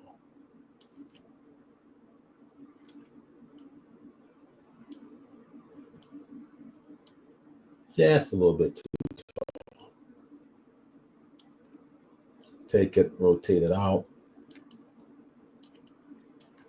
I want to make it look like the roots are coming together here. So I will go from the side view and just kind of do that. Yeah, that works good.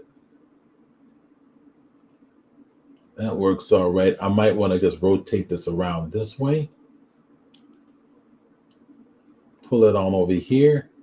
Yep, that's better. I like that. Kind of push it on over like so. And maybe give it a little bit of rotation outwards. Push it back. Yeah. Just playing.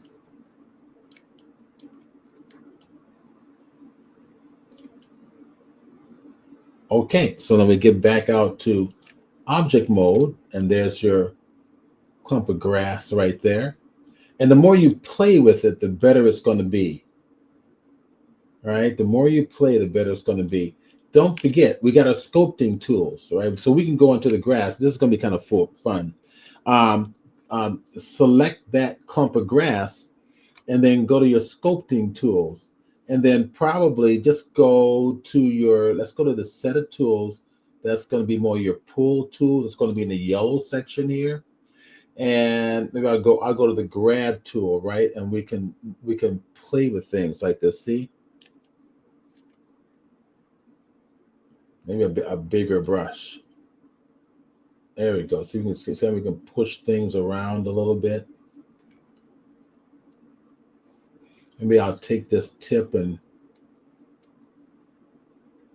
move it like so.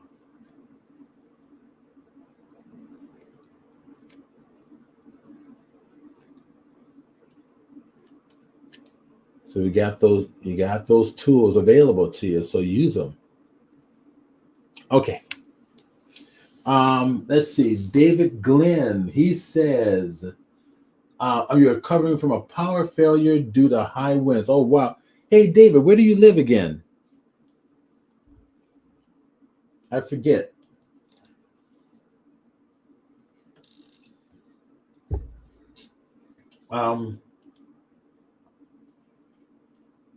You can just buy grass here in Washington State. So grass is legal. I think it's legal down here too. I don't smoke it, but I know many who do. And in Washington, it's always been kind of legal. I mean, when I went up to Seattle years ago, it was no all the young people are hanging out the cafes, cool little coffee houses. It's just smoking weed. You can smell it everywhere. So they don't worry about it. But yeah, that Seattle, Washington is a very cool place. Um, that was it. Okay, cool. so so I can stretch these out like that. All right. So just play with them, kind of give them some irregular shapes. Um, all right, let's go. Let's go get our other clump of grass here. We're getting sidetracked. So go to our object mode, and let's bring this one over here. I'm gonna go grab that one grass, just like so. Let's see if I. Why not use the scope tools on this one? Let's go hit to the scope tools. Am I still in the move tool? Yeah, I guess I am. So this one, I got this elastic tool. Let's see how well that works on there. Oh, I like that. That's really nice. Okay, so I'm gonna just use that. Okay, and then we can even take this on the inside, kind of push it on in like that.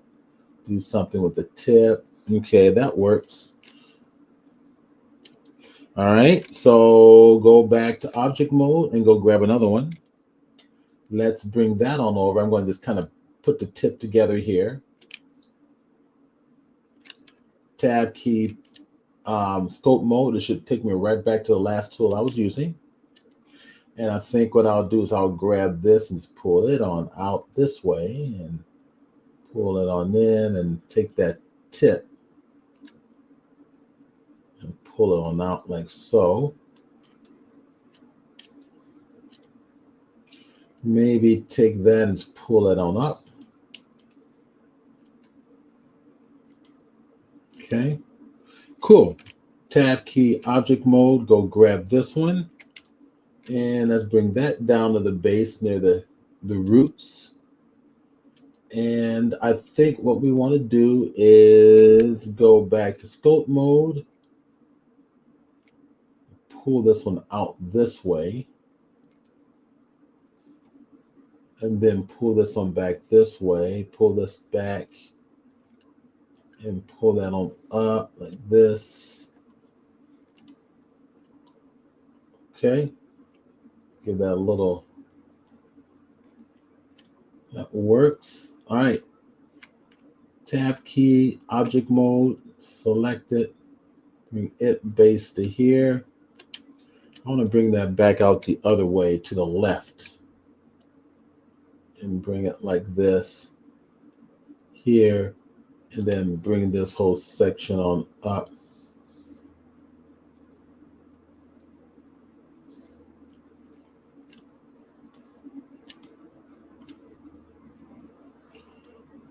Take this and push it on out this way, I think.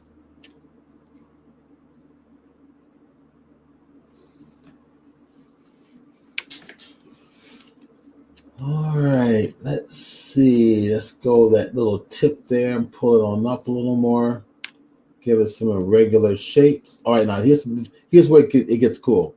So once you get those shapes, tab key, object mode, select them all, control J, right? Fine. Shift D, select it again. Shift D, do it again, right? Get another one of those clumps. Place it where I want it. Scale it on up like this.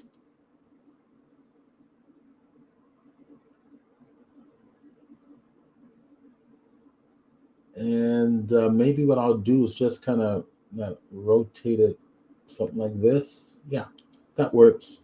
Shift D, put that back, rotate that the other way. Squish it down a little bit. Okay, that could work, right? Now select all of those. Control J. Make sure your cursor, oops, All right, Blender just did something to me here. Thank you. Control, make sure your cursor is hovering over here. Control J, there we go. Control S for save.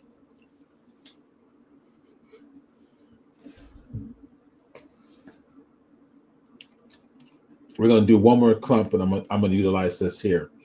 So Shift D, put it over there. Shift D again.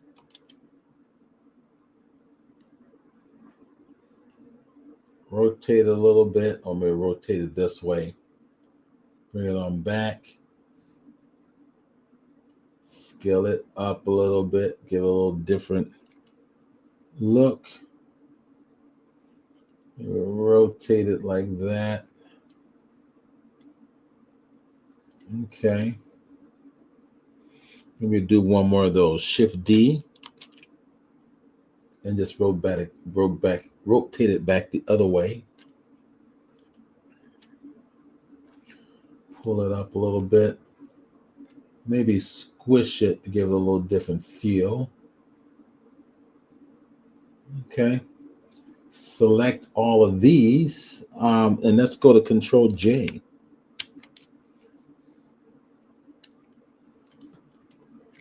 All right, yeah, we got some grass going here. Something like grass. So if I want to scope it, say I want the ends to come together, again, save time. Time is money. So if I take this one here, go to my scoped mode, and just push them together, utilizing your sculpting tools.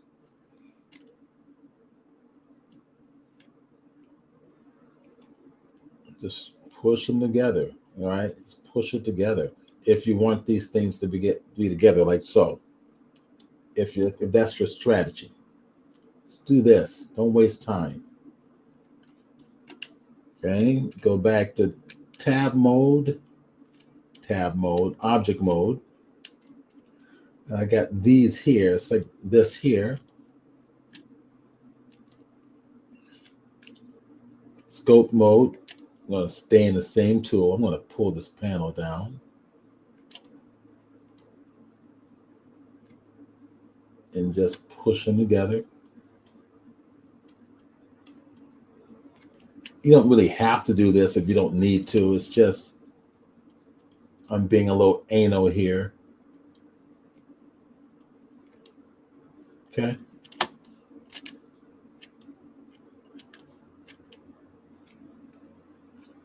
Tab key, object mode, select this one. And I'll just go do this one anyways. I'm going to go tab key, scope mode.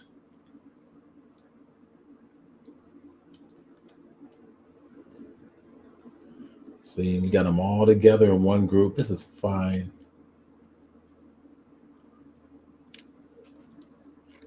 Just to be efficient. All right, there we go. All right, let's get back into object mode, and we've got 3 different objects. So bring this over here, bring this over here. Let's give them some separation. And we're going to go play.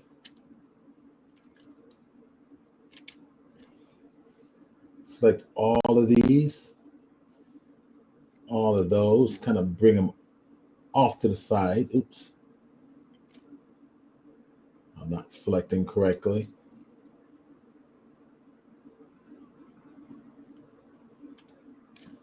Okay, I'm going to select them all and put them into a group. So I'm going to call it a group or a collection.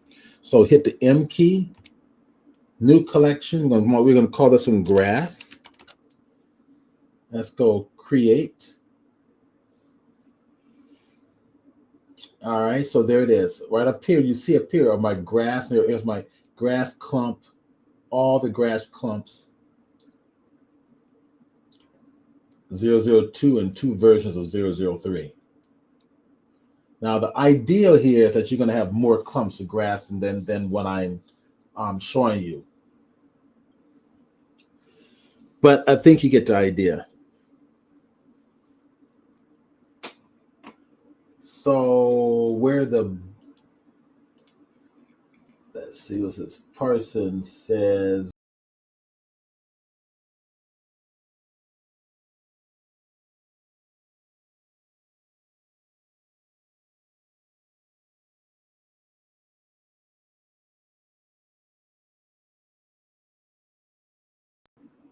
Weird. Kicked me out of the studio.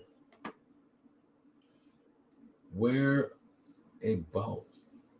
Whereabouts? Don't know. Oh, you're talking to someone else. Okay. We'll turn that off. Let me share my screen again because I got kicked out. Uh,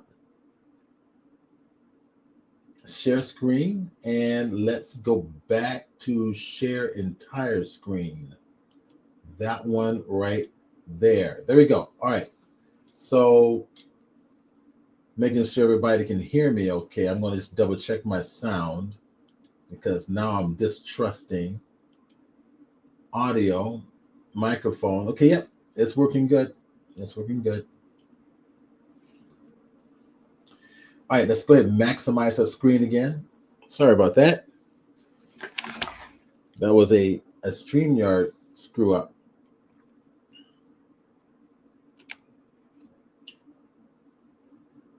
Yeah, part of me wants to be a little ambitious and duplicate that small one there. So Shift D and put another clump here. Duplicate that, Shift D. Rotate it like that. Duplicate that. Rotate it like this. Just to make another clump version. Select all those, Command J. All right, so I've got 4 clumps in here. Select it, pull them apart there, something like that. Grab this here, bring it on over.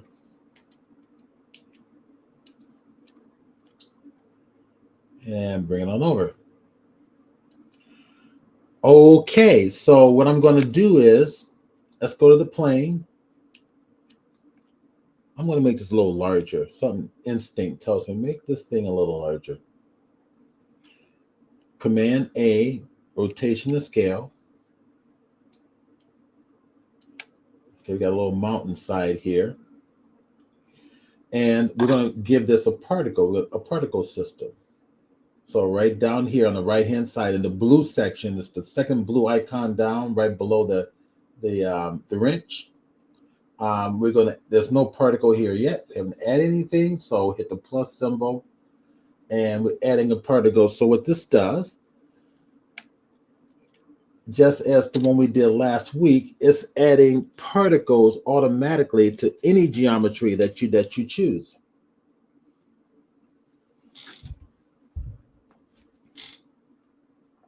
So in this case, it's going to be circular balls.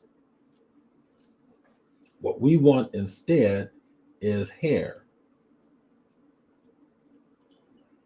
I'll bring down the length of the hair to something like 0.1, or we'll go 1.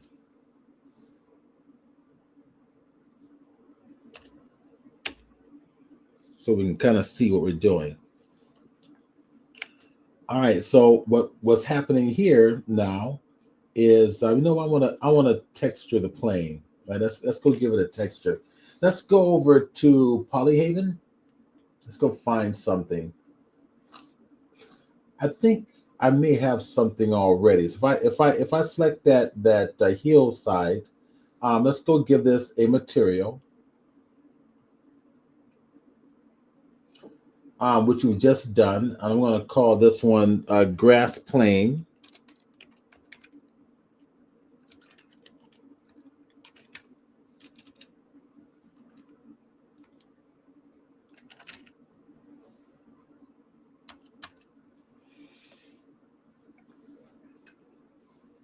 And of course, what we need to do is I'm going to come over here, make a new window on the bottom. I pulled it out accidentally. Oops, I really did pull that out accidentally. Pull this on down. Make a new window like this. This is going to be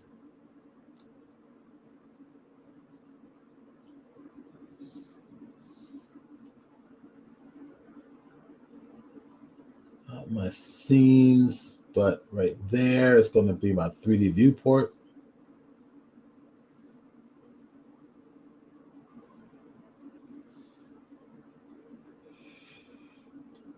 Turn off that play. There we go. Pull this back on over. And I might like to, let's see if I can pull this on down here. Go here and just pull it straight on down. There we go. So I just readjusted my windows. Alrighty, let's go over here to Z key and material view so we can see our colors. And we're going to get something from Polyhaven. And I may already have it in that grass folder that we did last week. So if my intention was to come down here to the bottom, pull up another window.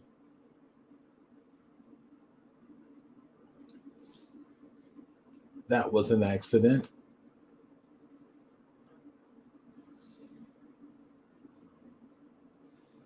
See, what's happened is I'm trying to pull it back in. All right, there we go. I pulled it back in over here. Okay, so the goal was to actually come down here and go to the shader, which is right there in front of me. Okay, here's my shaders down here. That's what I wanted to do. Bring this on out. And I'm remembering that there may be, if I go here and hit Control-Shift-T, there's under images, did I have additional? I didn't. Okay, so I have to go get them anyway. All right, no big deal. Let's go over here. Let's go to Polyhaven. Always fun to go to that site anyway.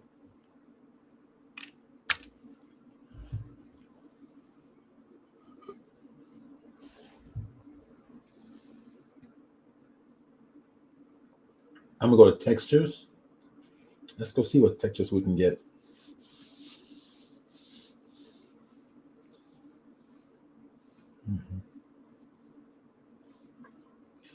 All right. Since we got grass going on in here, I mean, that terrain is not bad looking up there. Assets, textures again. Let's come up here. Let's see what we've got. We're just going to come down and explore. You know, maybe this one will be fine.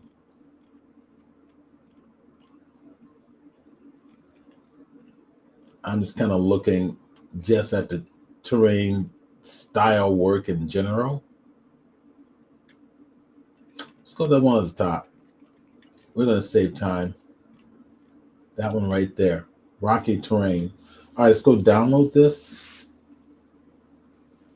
Twitch grass images. Let's keep this down in the proper folder, which is my lessons folder, presentations, and I have the grass one right here. And let's go save the rocky terrain right in here. I'm going to put it inside its images folder, and let's go unzip it.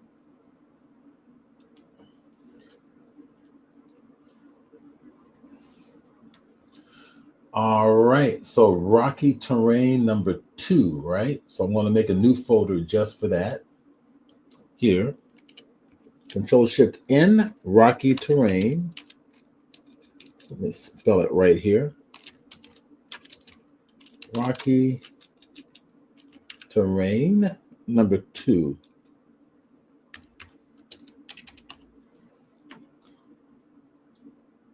That'll work. Okay, go to my zip file. Double click on it.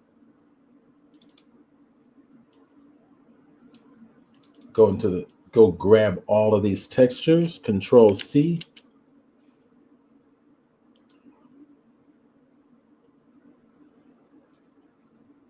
Okay, so we're inside of Rocky Train. I believe we're inside of Rocky Train number 2. Let me go back one more. Yeah. Control V. There they are. All right, let's go ahead and I want to view this as extra large. There they are. Okay, we'll do that. Let's go to the terrain. Let's go back in the Blender. Here, Command Shift T. Okay, so Command Shift T, go to my images folder, Rocky Train number 2. So we do want the color, maybe the displacement map. This is a mask map, so I want to go the normal map instead, and the roughness map. Those are the ones that I want. Principal texture, click it, and it's going to connect them all here, and there we go. Okay.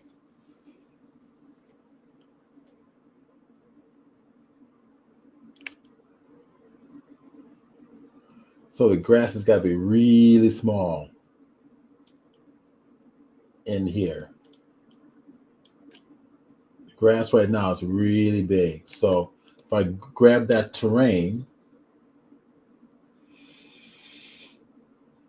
go to my layout view here, and let's take that layout view into material view.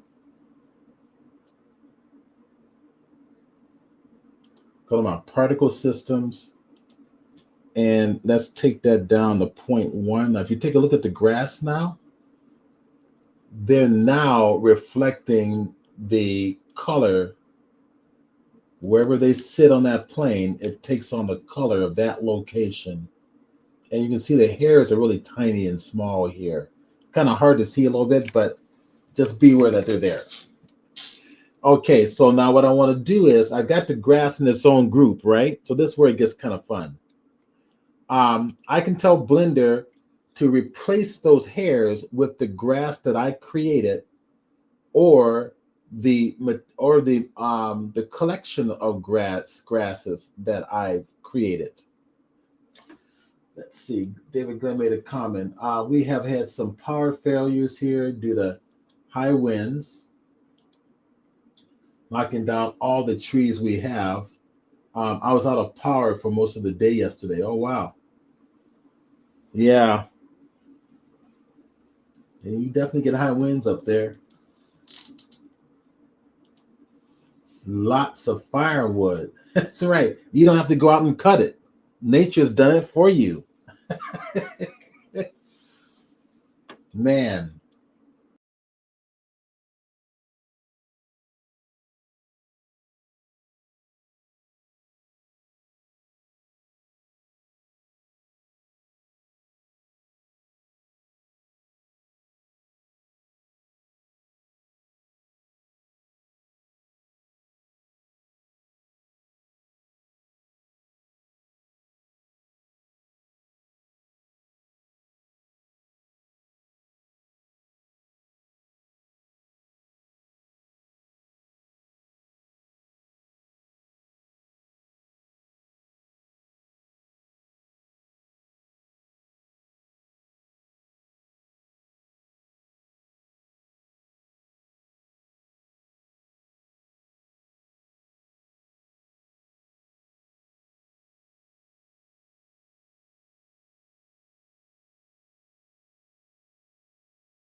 All right, it happened again.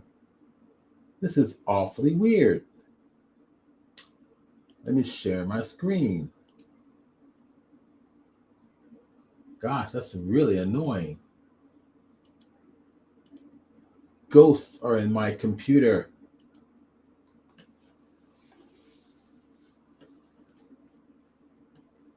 I see it. Log cabins. You do. You have a housing shortage out there. So you're in log cabins. That would be kind of interesting. Does it stay warm in those log cabins? That's what I want to know, Glenn.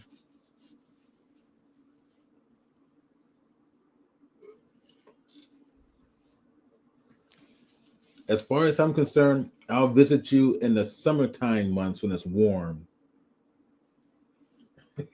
Steve doesn't do cold. I'm on Facebook all the time and I'm watching Dr. Brown in places like Alaska and freezing cold places. It's like that is not my idea of fun.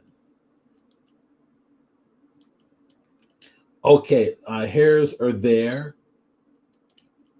They are there. And what we're going to do is we're going to replace them with the collection that we had. So there's my collection. I'm just cascading it up, but you can see that we have 4 different clumps of grass in that collection. And if we come down to our particle emitter options, which is like that little blue dot with the particles coming off there with the other blue dots, we're going to come down here to the render section.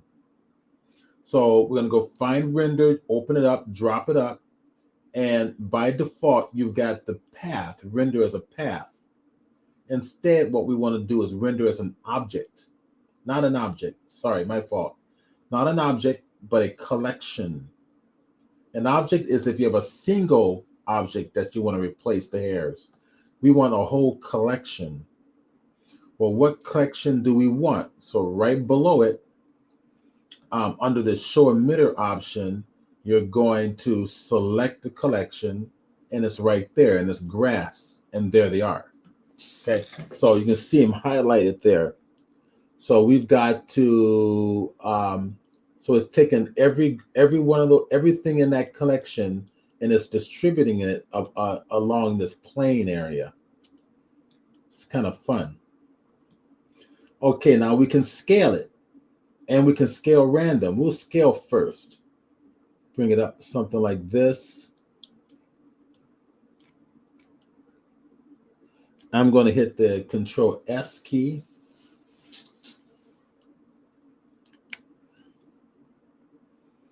Make it about that big. And then we're going to scale random.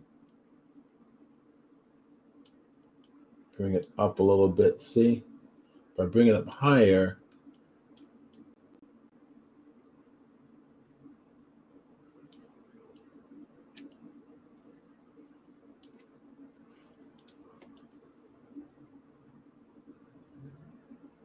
it's starting to create an environment. See, and I'm saying the more grass that you have, or more different types of grass that you have, the more interesting it's going to get. So it's like you want to have anywhere up to maybe 8 to 10 styles of clumps in here. Pull them all together. So there's some. Looks kind of good actually. All right, so we're not done. We're going to go in here. We're going to play some more. I'm going to hit Control S.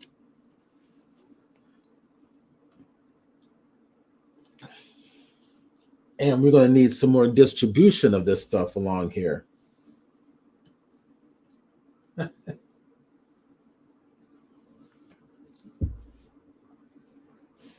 Let's see. Let's go down. And we have an option to use count, right? If I go to use count, we can select individual groups or clumps and tell it how much, right? We're not going to use that now. Viewport display, that's good. We want to keep that the same. We're going to go to children now. And we're going to go to the children, and we're going to say simple to add more.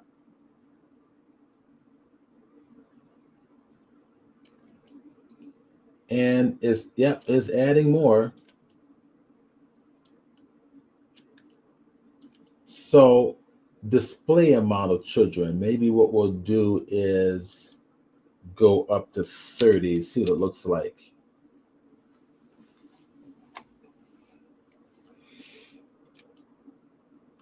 Now my system's starting to slow down a little bit. So these children are a little bit too consistent. We need some inconsistency going on in here. I'm gonna take this down instead of 30. Let's go to 20 so we can kind of control the memory here. Okay, the seed, play with the seed and the size of the children.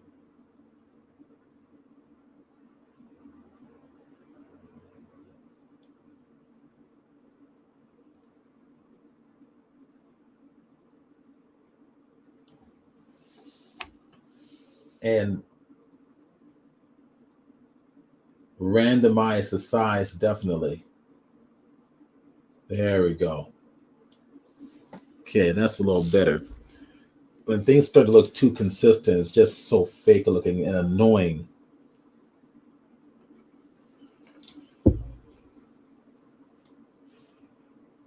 All right. Randomize the size, the radius. Yeah, that's so much better.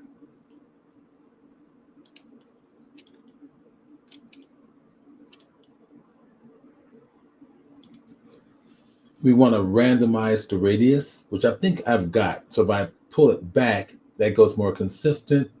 I'm going to randomize the radius this way. And the roundness, I'm going to play with it.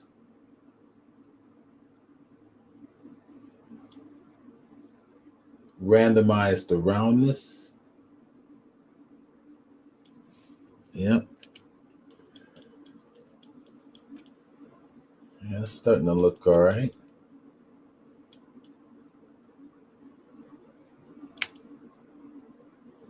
It's starting to look looking much better than last week. It's starting to look more like, weeds and grass all growing together.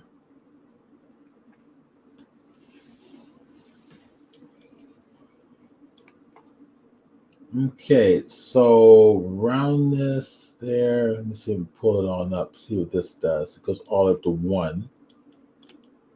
That's a little too much. Pull it back a little bit, a little bit around this.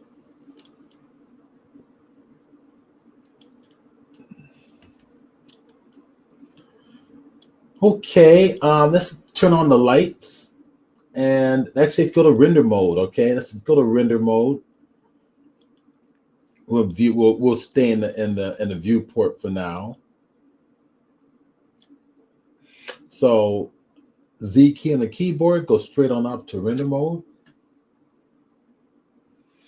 Let's turn on the lights over here.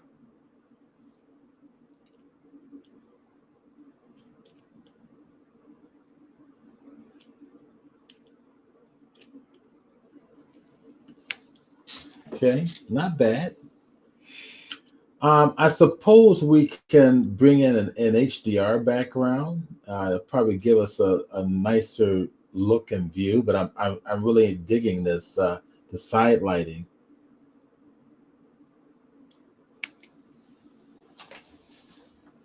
And I know we got some HDR pictures in our folders, so let's go ahead and do that. That's it's probably faster. Actually, I tell you, we can do it right here. We're going to change this playback mode or this timeline and tell it to become the shader editor.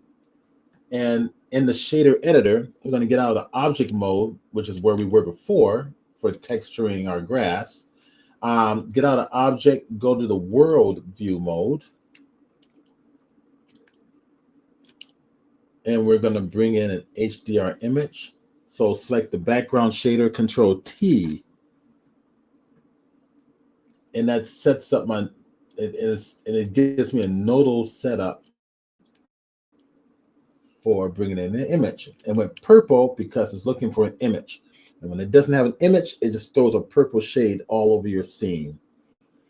And that purple is lighting your scene. So go over there, open, and let's go find images. And I've got a bunch of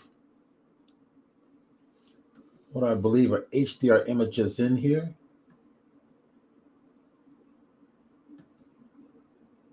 Let's see what the one with the grass looks like.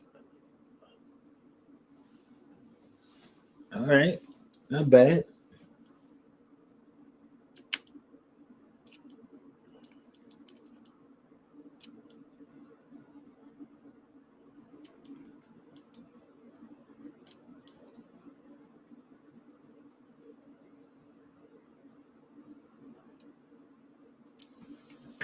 Yeah, not bad.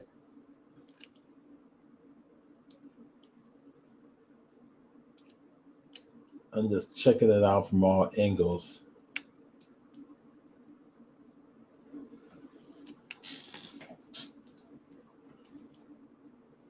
And we can try other images too. So let me go get another.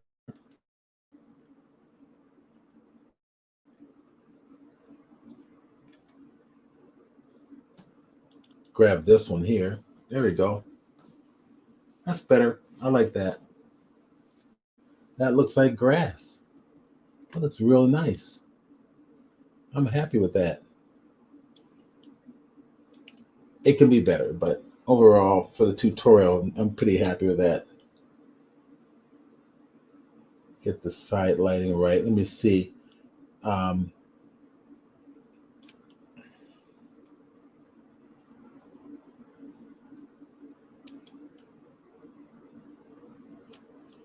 some areas are still a little bit consistent, so you want to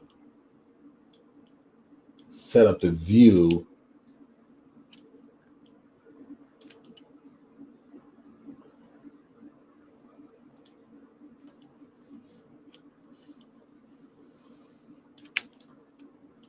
Just so we get an attractive look on the grass here.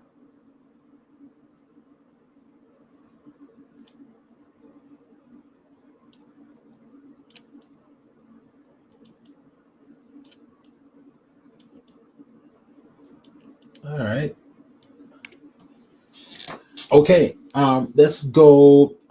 I'm going to click on the grass. I want to keep it there at that view. Let's go back to my particle emitter and let's see, clumping. I didn't address that yet. So I got the random size we did. We got clumping. Let's see what happens if there we go. Click off. Yeah, that's much better.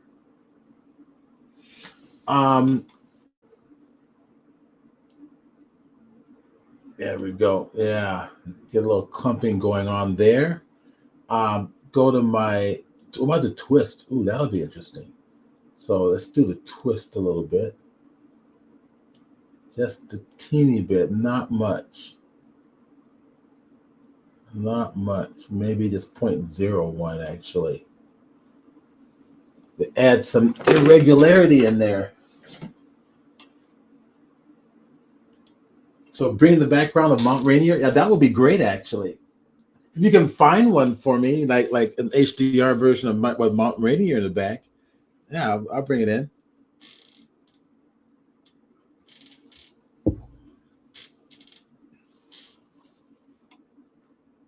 Okay, so that was clumping, a roughness. Let's see, use clumping noise. Let's do clumping noise. Let me click that.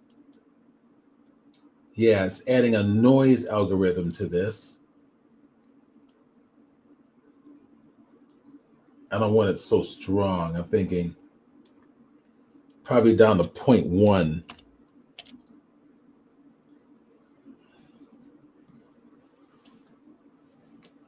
So it really helps to bring in a a photograph to put the photographic image of the grass because it really helps it make it look so much more convincing.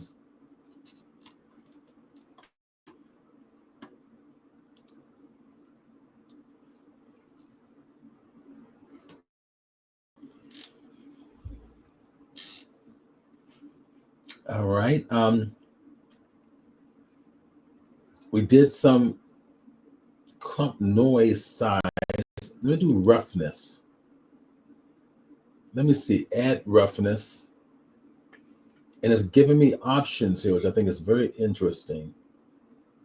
That was a curve I clicked. I don't want the curve, but I can add roughness to for uniformity. And if I pull it on over, I'm assuming it's breaking up that uniformity. Add roughness to the sizing, and so we can modify the size a little bit.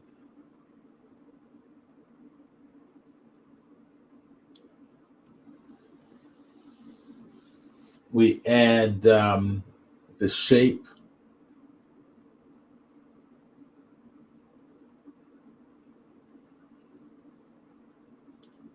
And then random.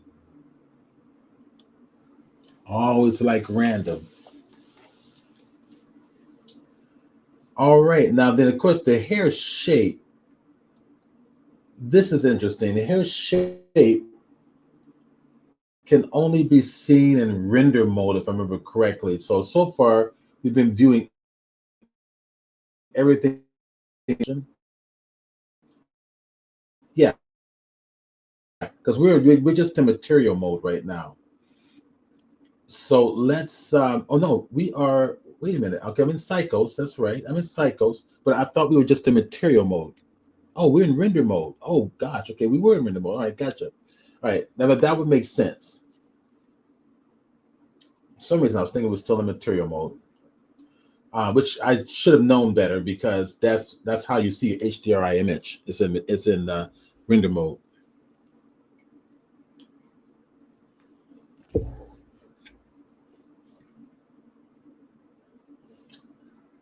Hmm. All right. So we've got for the render max samples are 100. I'll leave that there. Denoise, that's denoise is on. It's looking at my render section, so that's good. Let me go back to my particle system and just see what I'm missing here. We did the clump noise, we did the roughness, the hair shape. That's it. If I go to standard shape, bring that up, it did something. I know we've got. Let me turn off the roughness and hair shape here. I know you got the tip and you've got the root. So I don't know how that's going to affect this here. So let's pull it back.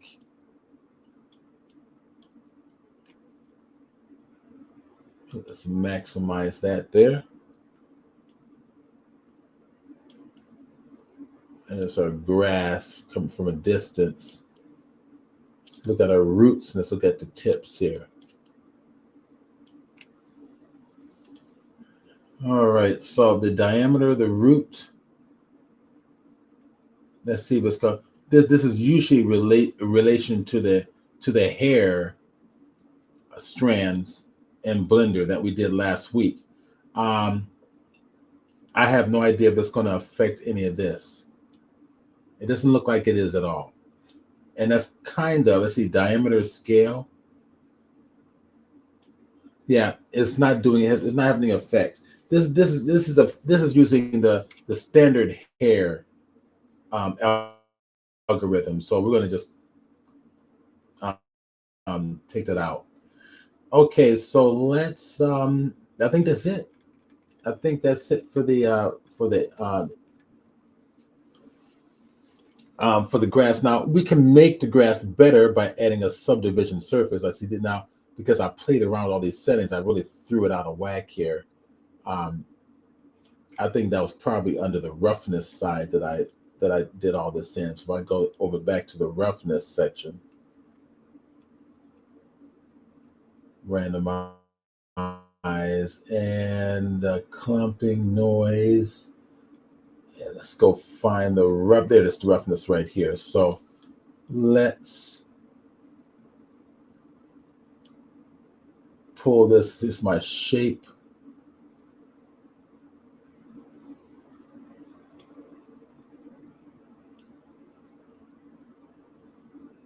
There we go. That's kind of.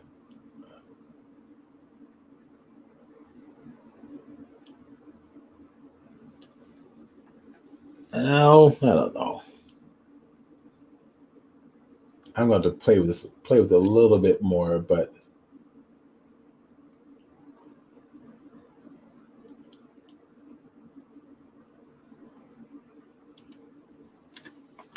putting it right about there. Okay, so uniform roughness. There we go. Kind of make it a little more visual. Yeah, that's a little more visually convincing, not so wild. Okay, so from here, let's bring in the camera, kind of camera view. Control Alt or Option 0 on the numeric side of the keyboard. Let me make sure that under my view option, I've got cursor to camera to view. Under view, camera to view from the viewing tab up here.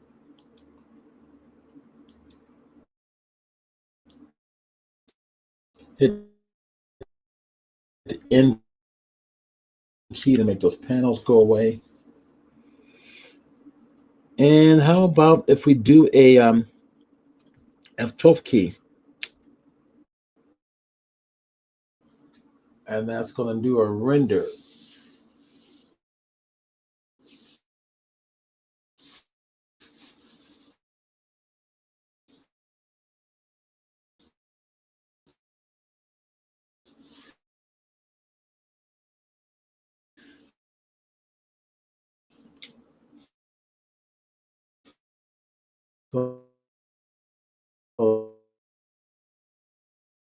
So sit back and relax and let it render. Let me hit Command S to save it. We go to the grass. Let's select your grass here. Let's add a modifier, which is really going to slow things down. I want to add a subdivision surface for the fun of it. Yeah, that smooths it out. And go to a level of 2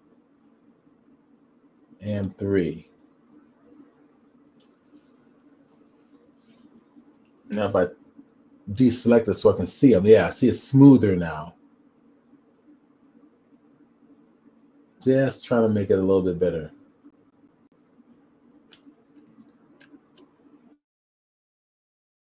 So there we go. So we did grass with hair last week. Now we did actual grass that we modeled from by hand. Maybe more realistic this week. The more varieties that you've got with grass, the better it's going to be. All right. So the better it's going to be, the more varieties that you have. We only did like, 3 different varieties and then we mess with the clumps, right? But get a bunch of different varieties. See, now I also added the subdivision surfaces on it, which makes it look smoother and cleaner.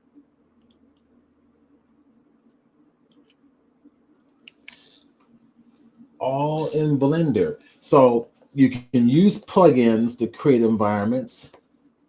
And there is one.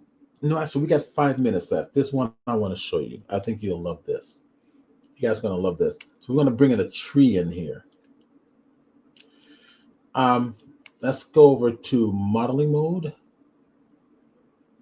Let's go to object and let's go to, this is why I thought I was in material modes, because I switched the rooms on modeling. I was in in material mode. Then when I switch to another room, it automatically switched to render mode. Okay, so from here, this is my grass. Pull this window down so we can see this. Shift A, curve. Shift A, go to the curve.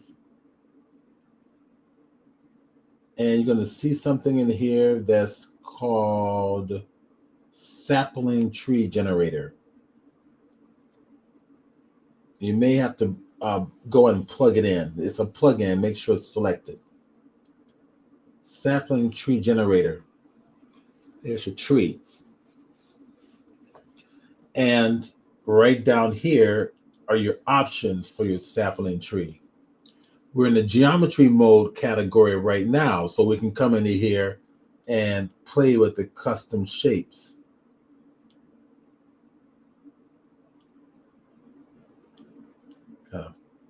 Playing around with this one, so we can play with the custom shapes. Branch distribution.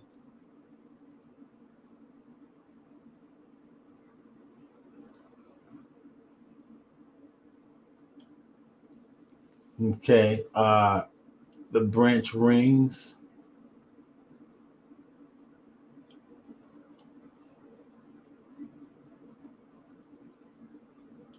All right, that was random seed.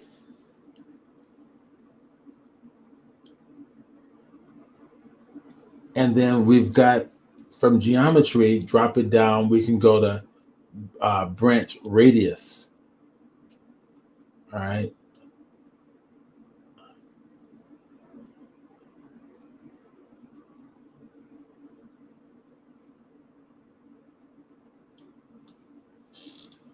As an example, we can come down here and branch splitting.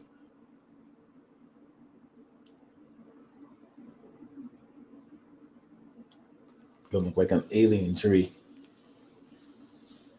And we come further down, we can put in, we go to, let's see what pruning does.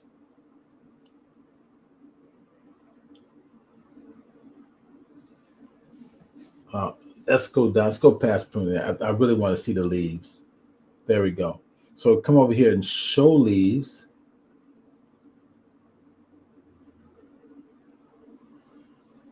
There are your leaves. How many leaves you have on there? Let's see, we can adjust it.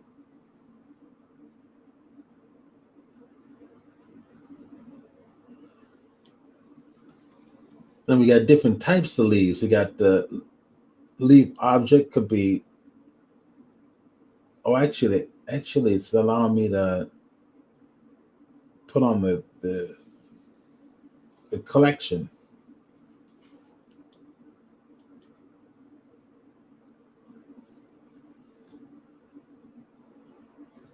So does that make sense? And there's what's really funny, what's real fun is we can go to armature, put the armature in there for animating, use the armature, make the mesh. There's your armature. You can also give it an animation.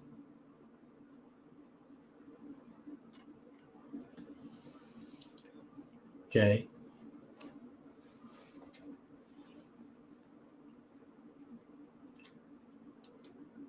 And then, let's see, when you play it, you've got a simulation that wind is blowing.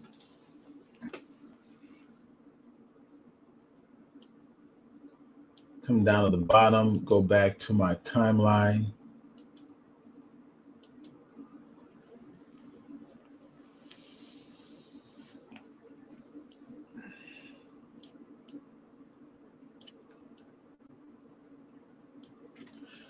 And we can do more about, going into the sapling tree more next week. But there you go. Quick little tree with a little bit of animation to it.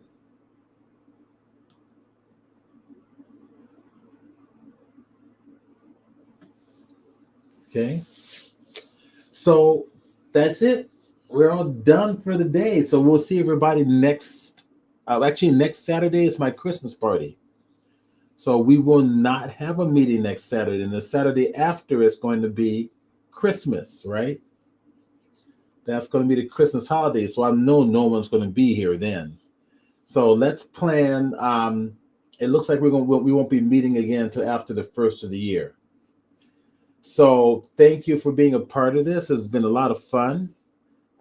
Thanks for um, Person's help and Carm's help, and also who else is normally on here? It's also Phil Steiger is often on here. Anybody that comes on and share. It's been a lot of fun. So expecting more exciting things, and a lot of changes are going to be happening for 2025 in Blender. 4.4 is about to be ready to be released. So we're on 4.3 now. And there's a new update. 4.3.3 was just almost about to be released. Okay. And if anything particular that you guys want to actually learn or see me demo, no, let me know. Let me know, and I'll definitely put that on the list. Cool. Thanks, persons. Have fun, David.